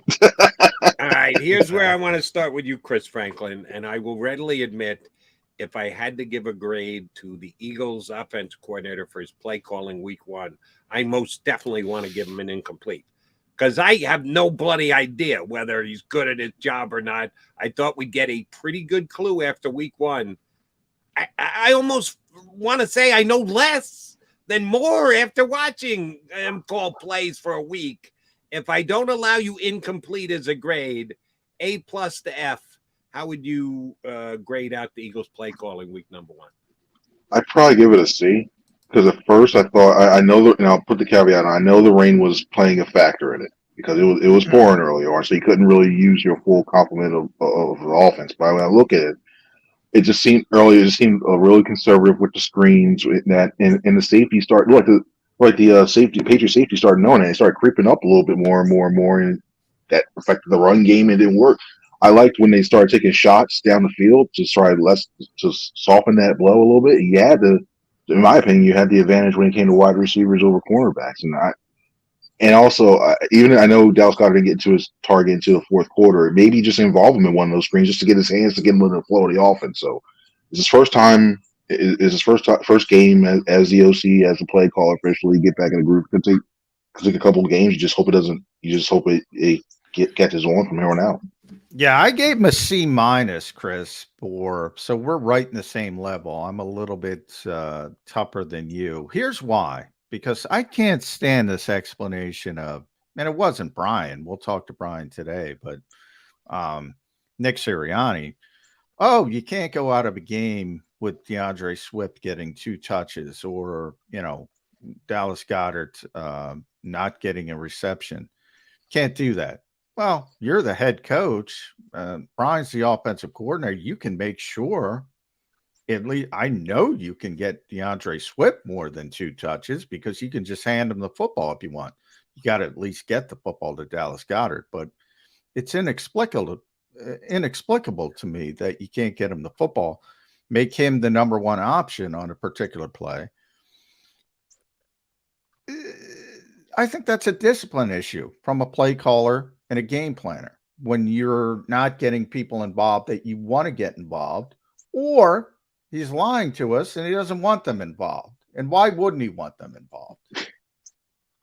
Yeah, and it's telling too, because we look at how the first 15, 20 scripted plays went. They were moving the ball left or right. It was looking around all the time, baby. and you look at, and especially when it comes to the Swift thing, the one thing you brought him into was for his pass catching. He's a big play runner, and to get him to only get 3 touches all game, whether it be the passing game or the rushing game, it brings a lot of question marks. And look, he was all right. You dressed him and Boston Scott was dressed too, but you dressed those 3 guys. You figure they get more run and get more touches and be involved in that. And yeah, it could have been a lot better. It should have been a lot better. Even though I think Gainwell was overused, the Dallas Goedert one concerns me more because Nick Sirianni has been outspoken all last year. Our offense runs through and he runs down the 3 receivers, 2 wide, 1 tight, that the offense is supposed to go through and calls them out by the numbers. And all of a sudden he's defending the fact that Goedert got 1 target in the fourth quarter by saying, hey, we weren't throwing it to bums outside. It's Smith and it's AJ Brown. Come on. Hey, what do you mean you're questioning us? We threw it to Pro Bowl level players. Yes, but well, then why didn't you just throw it to those Pro Bowl players last year? Last year, you made sure Dallas Goedert was a key part of your offense. What changed other than, I'm questioning the play caller? I think it was a little bit of both. It was a perfect storm. If you're not one that you want to be if you're a Dallas Goedert. I thought there were opportunities. I thought they could have gotten the ball, and Hurts just missed them when he was breaking open down the field. I mean, there was one of them, I believe, this the third quarter where he had his hand up. And nobody was around him, and then he gets the thing. He saw a couple guys patting him on the back, I think, because they know like he was there, and they were just trying to basically just say, "Hey, stay in there. You might get your moment pretty soon." And you also look at they didn't get him basically in there in more design ways to his run. To me, this game's more reminiscent of that Detroit game last year where you saw Smith like being the guy who was the odd man out. So I think you're going to see games like this, but I think it's more concerning that if you can't consistently get him involved, you should one of these all three of these guys involved, Smith, Brown, and Goddard. I think that's more concerning if you can't get, especially with the way this offense is supposed to roll and flow and the talent it has. Yeah. The running back room, Jody and I have been talking about that a lot this morning. And Jody asked me where they ranked. PFF had 54 backs ranked. Kenny was 36th. DeAndre was 48. If I said running back room, Philadelphia Eagles running back room, Chris Franklin, great, good, average, bad. There's your scale. I still think it's good. It's a matter of utilizing them. Especially with the way I look at what they each bring a certain skill, and I think that each skill that they bring gives you a chance to attack depending on the defense. I think when you look at Gainwell, I think he's your. I think if anything, yeah, they're a good thing. I don't think he have a bona fide number one, especially when you look at Gainwell. You see what he can bring in the outside running game. You see what he can bring in the receiving game. We've seen it before, and he can break one. That's good. I look at Swift. I look at him as it's like he's a boomer bust guy. He's going to be one like he can get 3 yards. All of a sudden, he cuts back and gets like a 20-yard run as well too. I look at guys who change of pace, go north south guy. Penny, that was the one that surprised me. I thought he addressed it. I thought they addressed all four, and I thought he could be your battery, especially in a game like that where it was raining, where the conditions weren't right, and you can basically wear them down as the game went on. Because the first game of the season, and everybody's not in the best shape they should be. I thought you could have ran Penny a little bit more, and I was just shocked to see him not dress. I know they said it was a numbers issue, and they tried to get other positions in there, but I thought they really roll with four guys. So overall, when you look at what each guy brings to that thing, I think it's still a good room. You just want to see them utilize more their strengths. Yeah, but they need to dress Contavious Street, so that counts out. And Patrick Johnson and Derek Barnett. I'm like, how can I believe they dress 77 defensive front people? I haven't done it. The Street one, I know he can play defensive tackle, defensive end, and especially odd man front, what have you. But that was the one that was like, okay, like you still. You're strong in the middle there. You got enough guys. You probably weren't getting enough. He wasn't going to get a lot of run there. So why not? Yeah. Why him over Penny? I mean, Patrick Johnson, I get because special teams. Yeah. Derek Barnett, we know the Eagles like him more than everybody else. So yeah, Street's the guy, but they don't like dressing four backs. And if they're not dressing four backs, Penny's got to be the one that sits. Yeah. Unless you make him the kick returner over Boston. I don't like the room, Chris. I'm like the only one. I feel like it's not bad. I'm not going on that scale. I'm saying it's average. It's very pedestrian to me, the room as a whole. That's a good way to describe it. They're a pedestrian group of running backs. Yeah. I look around this league and I see all these great backs, and because Jody made me look it up, and I'm like, the top guys, well, you have the Chubbs, the Henrys, the Ecklers, the McCaffrey was just unbelievable. But even, boy, Bijan got the worst pass protection grade I've ever seen in my life, and he's still top 13 because of how good he was and everything else. The Saquons of the world, Ramondre Stevenson didn't even have a good game, but you could see he's a good back. There's so many good running backs in this league. Did Breece Hall even make the ranking? They don't have that up yet, but he certainly will. Oh, he's going to be up there. Yeah. It's going to push everybody down at least one because he was phenomenal last night. Yeah, I mean, I think it's very average, the running back room. And here's how I described it, so I'll throw that at you, Chris. If they didn't have Jalen Hurts, if they didn't have the great offensive line, and they were playing with a rookie quarterback or an average quarterback, I think you would say this is a bad offense. This is a bad running back room. I think they're elevated by the quarterback and the offensive line. I mean, Jalen Hurts does help because especially if you're going to do those zone reads, it keeps one, maybe two defenders off of them. So that does. I won't discount that at all. That's that one too. I think they look at. I think especially when you see that, as long as the group as a whole gets the one as a main running back, and they can do that while not losing a lot of money for forcing position and trying to pay more towards a good wide receiver. And by the way, it tracks, right? Because they spent $125 on it on the room. Yeah. It should be great.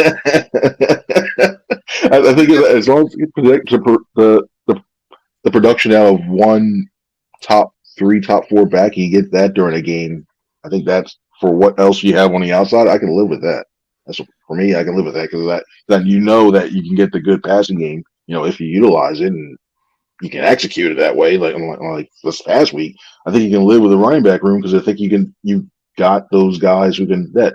Basically, so it feels like you say, okay, we're going to see who runs very well, and after that, all right, cool, you're our guy, and then we're going to give you a bunch of carries, which is going to be it's a crapshoot. It's a crapshoot when you do that. But. All right, Chris, I said this right at the top of the show today. I'm kind of unnerved by the situation that the Eagles are in. They didn't play great week 1. And I think a big problem was they weren't quite ready for week 1. And that's their way of handling things in the preseason. And now you got a short week on top of it when you want to be able to go back to work. All right, we got to work some things out. They can't even because they got a short week. But so do the Vikings. And the Vikings got a quarterback who seems to not be able to win when the lights are down and the lights are up and the sun is down. And, oh, by the way, they lost to a bad Buccaneer team. I'm sorry. If the Bucs win 9 games this year with Baker Mayfield, I'll eat as much crow as anybody will give me. I think they're a bad football team, and the Eagles will be lucky to get them next week. On a long week, not till Monday, the minuses against the Vikings far outweigh the fact that the Eagles are in a disadvantageous position on a short week this week. I still think it's going to be a tough game. I look at it. I don't think it's – I look at you got the revenge from last year. I know they got thoroughly dominated in prime time. I mean, trust me, getting Kirk Cousins on a prime time, yeah, I think that helps a lot. That's a big plus when that one known as struggles. But I look at the fact that they're very that's still in their minds, and you know that they're thinking that hey, this could be a tiebreaker game. You know that because they still believe that they can win the North. I don't see it. I think the Packers prove that they can still be that team. But yeah, I like the Packers. I'm proud of my Packers pick from the playoffs. Jordan Love looked good, but when I look at that and you see, and then also you got that secondary. I know the questions with James Bradbury now. You know, with the concussion protocol, you got Jefferson. If you have Slay travel around him, I mean, you go Osborne. You got to work. You got to trust Josh Jobe to go against Osborne too, and you don't know. And then you got Madison.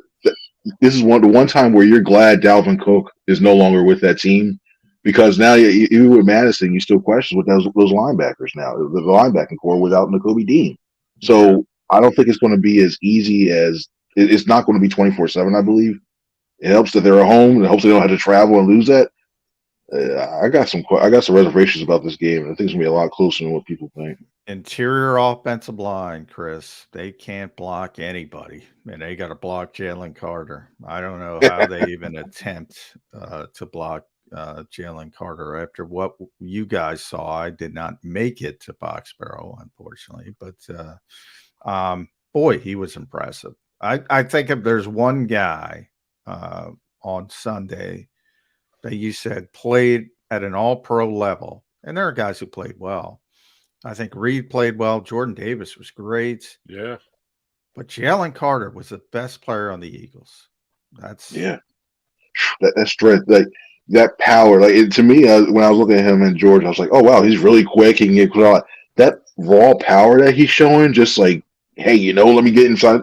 And I mean, that first rush he had that little swim move going. Like, where did that come from? Like, I don't remember seeing that. He has a swim move now. All right, cool. So you look at all that. It just changes the dynamic of that pass rush because now you think if you're offensive coordinator, I'm going to roll the pocket one way to move, maybe get him out so they won't see that way. Okay, you're going to roll him either to Josh Sweat or Hassan Reddick. Which way are you going to go? and that's rough. And you can't slide the protection one way because if you slide it, you're getting one of the defensive things back too. How quickly does it happen? Because you're right. Everybody right now is like, we can't double team him because you got to worry about Reddick and Sweat. How quickly does it change to we got to double team him and take our chances with Reddick and or Sweat? You'll see it probably next week. Shortest distance to a point is a straight line, and he's got a straight line going beaming down right there in the way he's dominating. So I would the Eagles probably, and it's going to be, this may play in their hands depending on how they like to play their cornerbacks, like depending on the coverage. But I'd be shocked. I would be shocked if we start seeing more 3-step drops, more of the old West Coast style stuff because of that, because that impact Carter can make. Because it just puts so much of an issue on the offensive line. I think I saw Christian Darrisaw. He has an ankle injury too, like he's dealing with. Yeah. So you got to worry about that too. So there's a lot of stuff that bodes well for that defensive line. It's just going to have to come back to those corners, the safeties, and linebackers getting out in coverage and playing that short game. Because if you do that, they're not feeling more comfortable. I forgot about Darrisaw. I might reserve the hospital room for Kirk Cousins if he can't play. What was that quarterback series where it's all the back and thing? Oh man! You might be feeling that this week. You might be feeling a lot this week. My appreciation for Cousins certainly went up after watching that quarterback show and what he played through week in and week out. All right, along those lines, and the stud dogs the Eagles had on the defensive line the other day, Carter played 50%, exactly half of the Eagle defensive snaps, and Davis played less than that, like 44%. Off the week that they had, don't you want to see both of those numbers go up? And I know we might be nitpicking about a handful of snaps here, but sometimes a handful of snaps wins and loses your game. Do you expect the number to go up for both of the Eagles' former Georgia defensive linemen? Carter for sure, and I think Davis might get a slight uptick. I think they try to use him more first and second because they know the Patriots will probably be more of a run team than I think you'll see with the Vikings be. But the way that Jordan Davis showed as a pass rusher, and you saw that development. I thought he'd be better than that. That's better than I thought it would be as well too. So I wouldn't be shocked to see him get maybe a couple more third down looks. But I think you still run with Carter. I think you have to run with Carter. You have to run with Fletch. I think those are two on those third downs. I think those are your two interior pass rush guys, and maybe use Williams more on first, second down to help you out with your run. I want to see more Milton Williams, and I don't know how you get to Milton. Right. I mean, Milton's a heck of a player. Not dressing Cave Street and Marlon Tuipulotu. That's what you get him on that way. Marlon I get because he's the backup nose tackle, but he only had six snaps. I'm looking for Street. He's probably he was down there too. Yeah, he was down there in the same area. Same. Which to your point is like, why are they dressing? Well, Marlon, I get, like I said, you need him in case something happens to Jordan. Yeah. But the Patriots had 80 offensive snaps, so that's a lot. Jalen had 40 and Jordan had 35. I don't know if they're getting higher than that. I like that. That's the role. That's where they should be. The problem is they should be at 40 and 35 if it's like 65. Right. That's my concern. Like if the Vikings have a more normal 65 snap game, does that number lower? That would concern me a little bit. That's why you look at percentage of snaps, not overall snaps. Yeah. And I'd like to see both of their percentages tick up just a little bit. All right. Nakobe Dean out of the lineup for multiple weeks. Does multiple weeks equate to an IR stint, Chris Franklin, or do you think they're going to try and take it week to week? They already seem to have some issues with balancing the roster. Would they not want to give themselves some roster flexibility by putting them on IR? I think so. So that way you can still continue to elevate if they want to play that game of elevating Siposs and Britton Covey. I think they have to. They have to. And then when you look at it, I think it's better to do it now and not try to force them back, especially early on with the schedule being easier early than it is until you get that group of death that's happening that's waiting for you when you get the Bills and you get, well, not Josh Allen's playing the way he did that way, but when you get to Miami and everybody else down later on that in that schedule. So I think it's it's disappointing to see him off the field already early. I think you see the key when he gets at least those guys in the position, and he's the emotional leader. You hear it, when you hear talking to those guys, it was that down. I mean, don't get me wrong, it was a nice backstory to hear that Reed came in. At first, initially, they gave the green dot to Ellis, and then Reed came in toward late, especially in that last couple drives, and came in and started trying to rally those guys. So I think you're good on that aspect. If he needs a defensive play caller and just somebody to lift him up, but when you look at Dean, he just adds another element. The way these guys look at him, the way he's the familiarity he has with Carter and Davis, knowing what they do offhand. So that second level has a lot of questions now.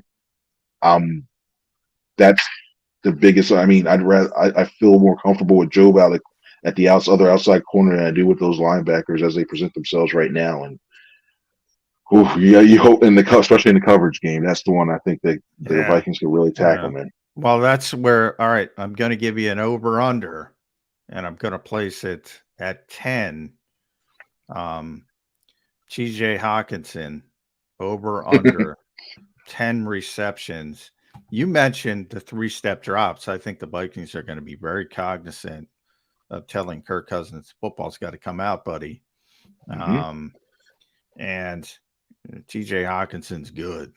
And their linebackers are not good. And Reed's banged up. Justin Evans was kind of over/under 10. It's a big number. See, I'll go under, but I'll go with something like 8 catches, 97 yards, and a touchdown. I can see him having something like that. So when touchdown comes in the red zone, and then I can see because Jefferson's going to, the offense is going to flow from Jefferson. I think they're going to make him.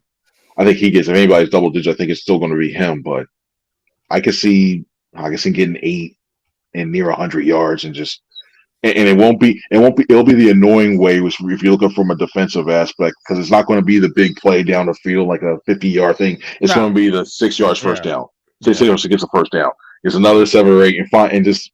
I think that they're going to attack Ellis. I really think they're going to do that because I'm not so much worried about Morrow and cover. I'm more worried about what they're going to do trying to get to Ellis. And we saw what the Patriots were doing when they were going in there and they were going after him. So that's the zone area that I'm watching.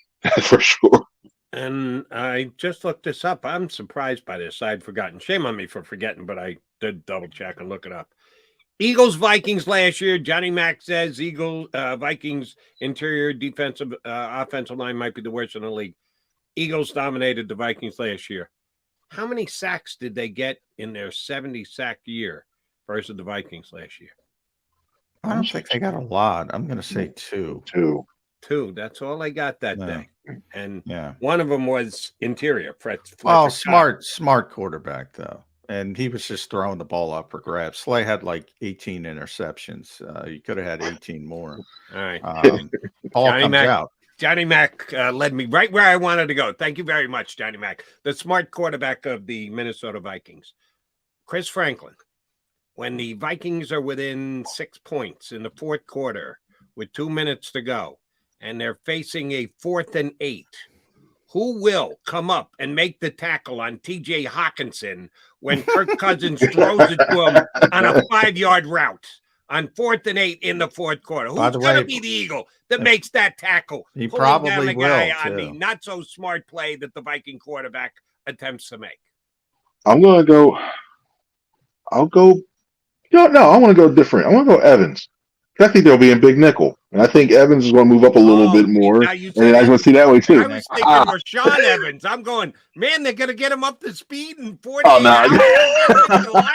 Really? That's right. Oh, you're going Justin Evans. Justin Evans. I think it's going to be a safety. It's either Justin Evans or maybe Justin Evans or Terrell Edmonds. One of those two are going to be in a big nickel. I think that's what they're going to stop it that way. It's not.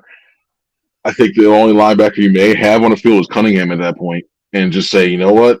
You roll with it, and you just say, guys, just make a tackle in this. You never know. He might throw it up to Jefferson. He threw it up to Jefferson in the Buffalo game. Right. That he was didn't the do right it in the play. playoff game. Yeah. And Justin.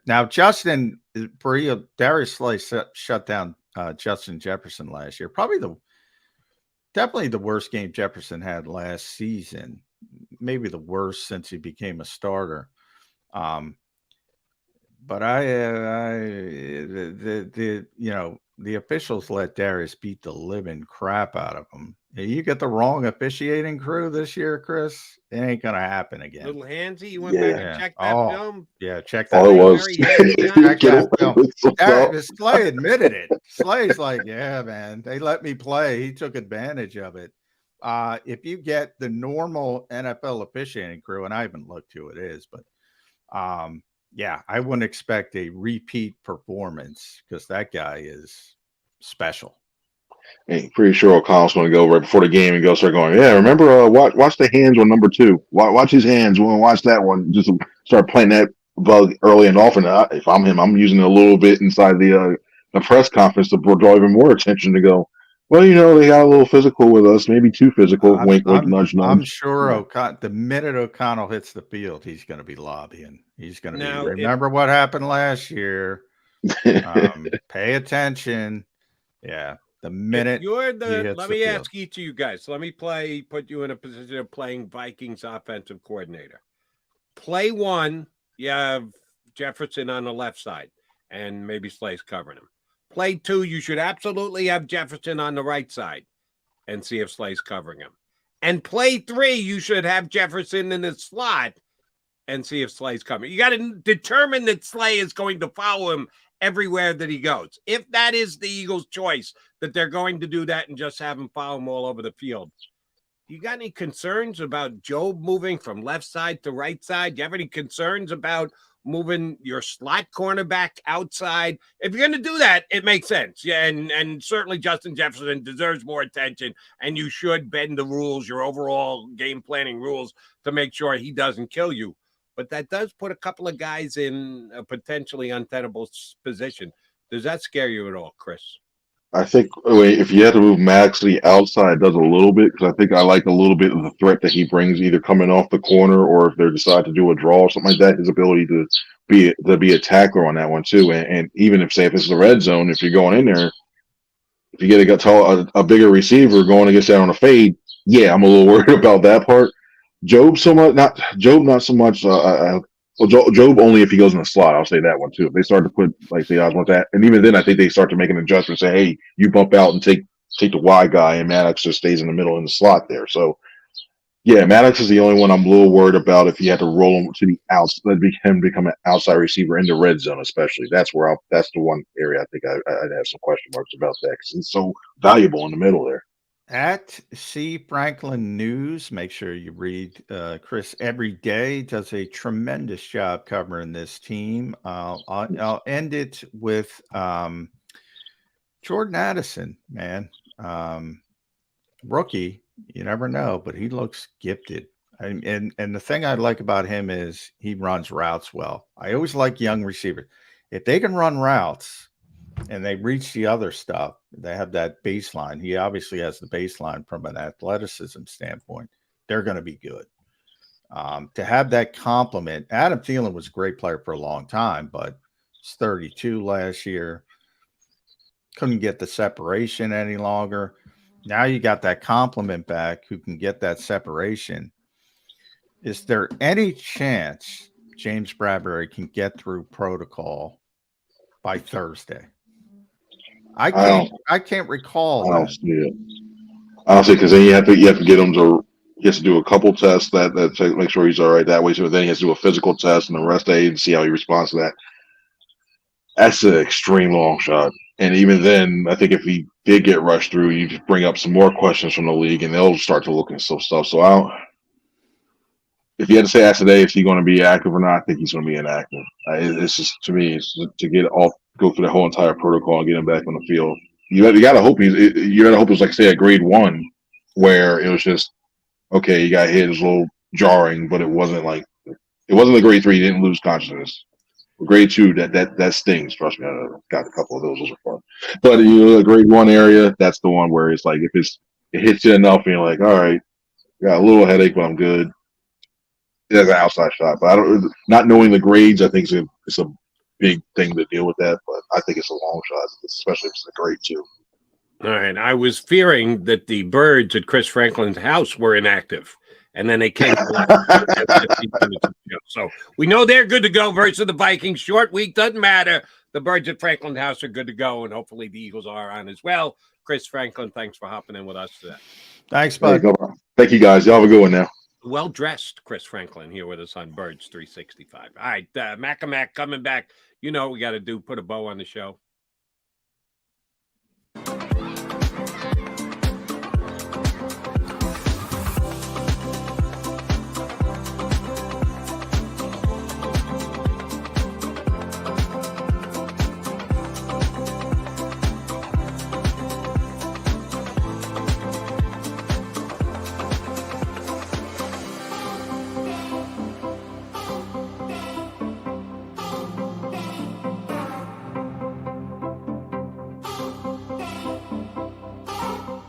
If you own a company and you're not producing a podcast, you're missing out. The public consumes messaging when they're ready. Join the professional podcast network of companies and let JAKIB Media Partners put you in the podcast arena. Come to our professional studio, or we'll come to your place of business and professionally produce your company podcast. Call JAKIB Media right now at 267-261-3428. 267-261-3428. Heading down the shore. Have a ball once more.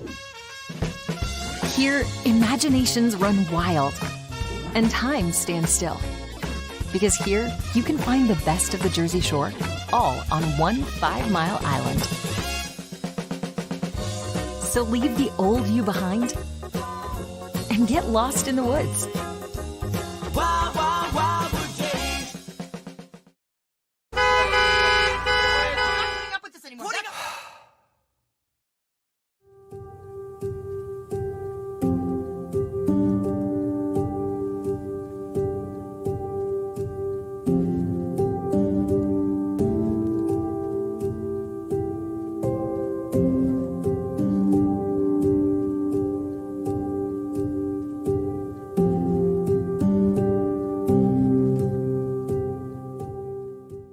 Score and save in southeastern PA and Delaware with Colony Pools this football season, and let the experts close your pool with a custom Merlin safety cover in green for the birds. And if you join our Winter Watch team, we'll give you another 20% off, and Colony Pools will handle it all.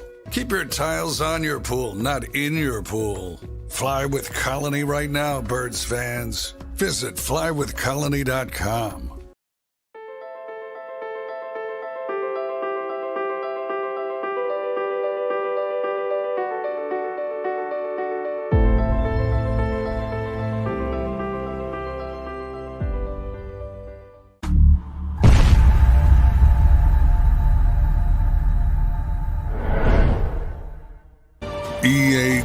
EAGLES, Eagles.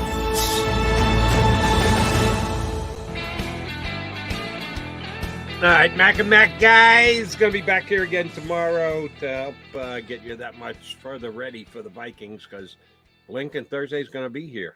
So looking forward to getting back here in 22 hours. Johnny Mac, I will make one prediction between now and when you and I return 22 hours from now.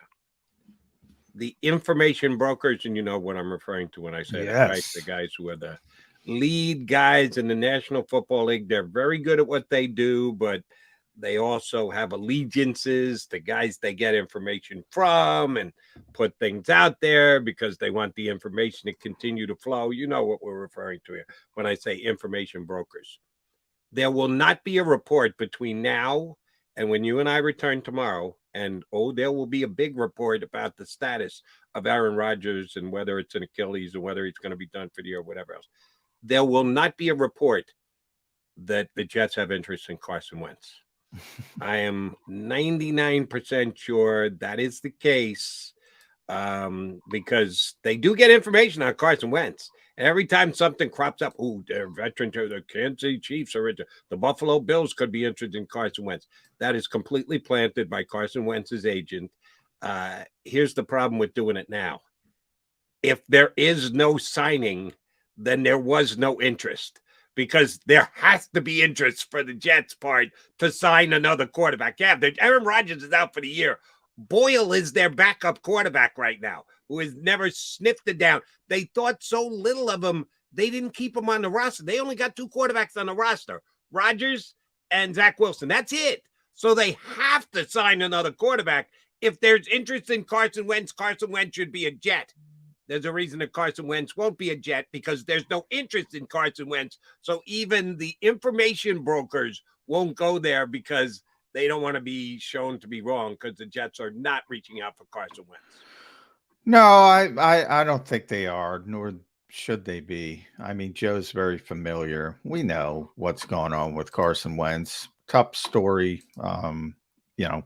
precipitous decline. It's hard to explain. So many different facets to it, injury related, mentally related, work ethic related, sort of a perfect storm.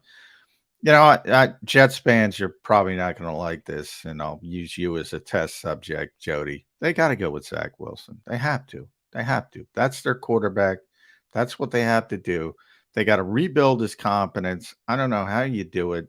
You got a great defense, as we mentioned. They can make a special teams play. We saw that. Everything's in play. Garrett Wilson's a hell of a receiver. Nobody's going to know that probably this year until they get things done. They got a running game. Yeah, they have some issues on the offensive line, but if you sort of tighten things up and make it more of a game manager, make it easy for him.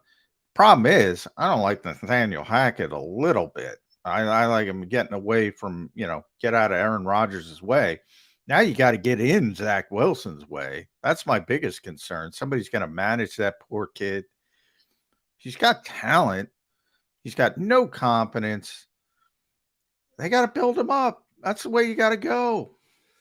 They have to go that way. You're right, but doesn't mean it's going to work. And I would bet good money against it. So would I. And the mistake will not be sticking with Zach now. The mistake was keeping him on the roster to begin with. When you get Rodgers, you got to get rid of the kid. You just need to move on and just get a veteran backup who is there in case Aaron Rodgers gets hurt. Oh, shit, he got hurt. The season's over and done with. You got to plug a guy in who's been there and done that, not a guy who just can't get out of his own way. And Zach, but once you made the decision that Wilson was going to be the backup, you're right. Now he's got to stay as the backup. They're not going to find anybody at this stage of the game. But during the offseason, they could have gotten a better backup, and they chose not to, which that's where I think Joe Douglas made a mistake. Yeah, I mean, I think the hope was Aaron could get, Zach Wilson has a ton of respect for Aaron Rodgers. I think the hope was that maybe, hey, this will work for 2 years and then Zach will be ready to go after sitting and rebooting and learning behind one of the greats. But not going to work. Now he's got to play. Didn't look great yesterday. Did not look great. He now has every chance to get it right. By the way, McMullen's right, and Zach Wilson is a player, and there's talent there. Well, then it needs to show itself now.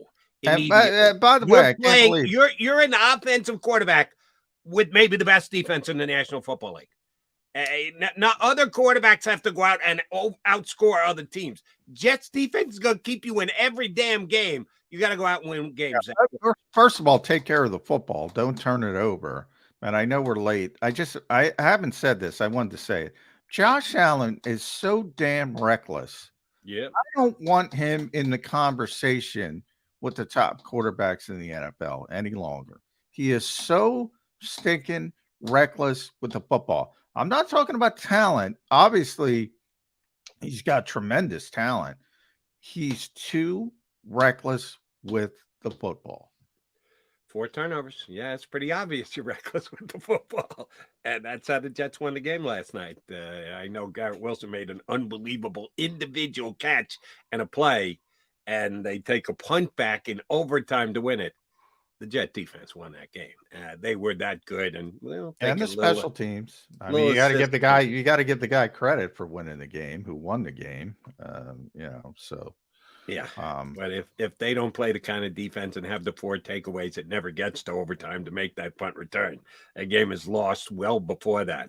The Jets defense won the game for them last night. All right, J-Mac, you and me back here again tomorrow. You got no Eagle responsibilities, right? The whole show? Wednesday walkthrough, not open to the media. Nick Sirianni video conference. I will be here. McMullen will be here. McDonald will be here. That means Mac and Mac right back on Birds 365 and 2 and 2.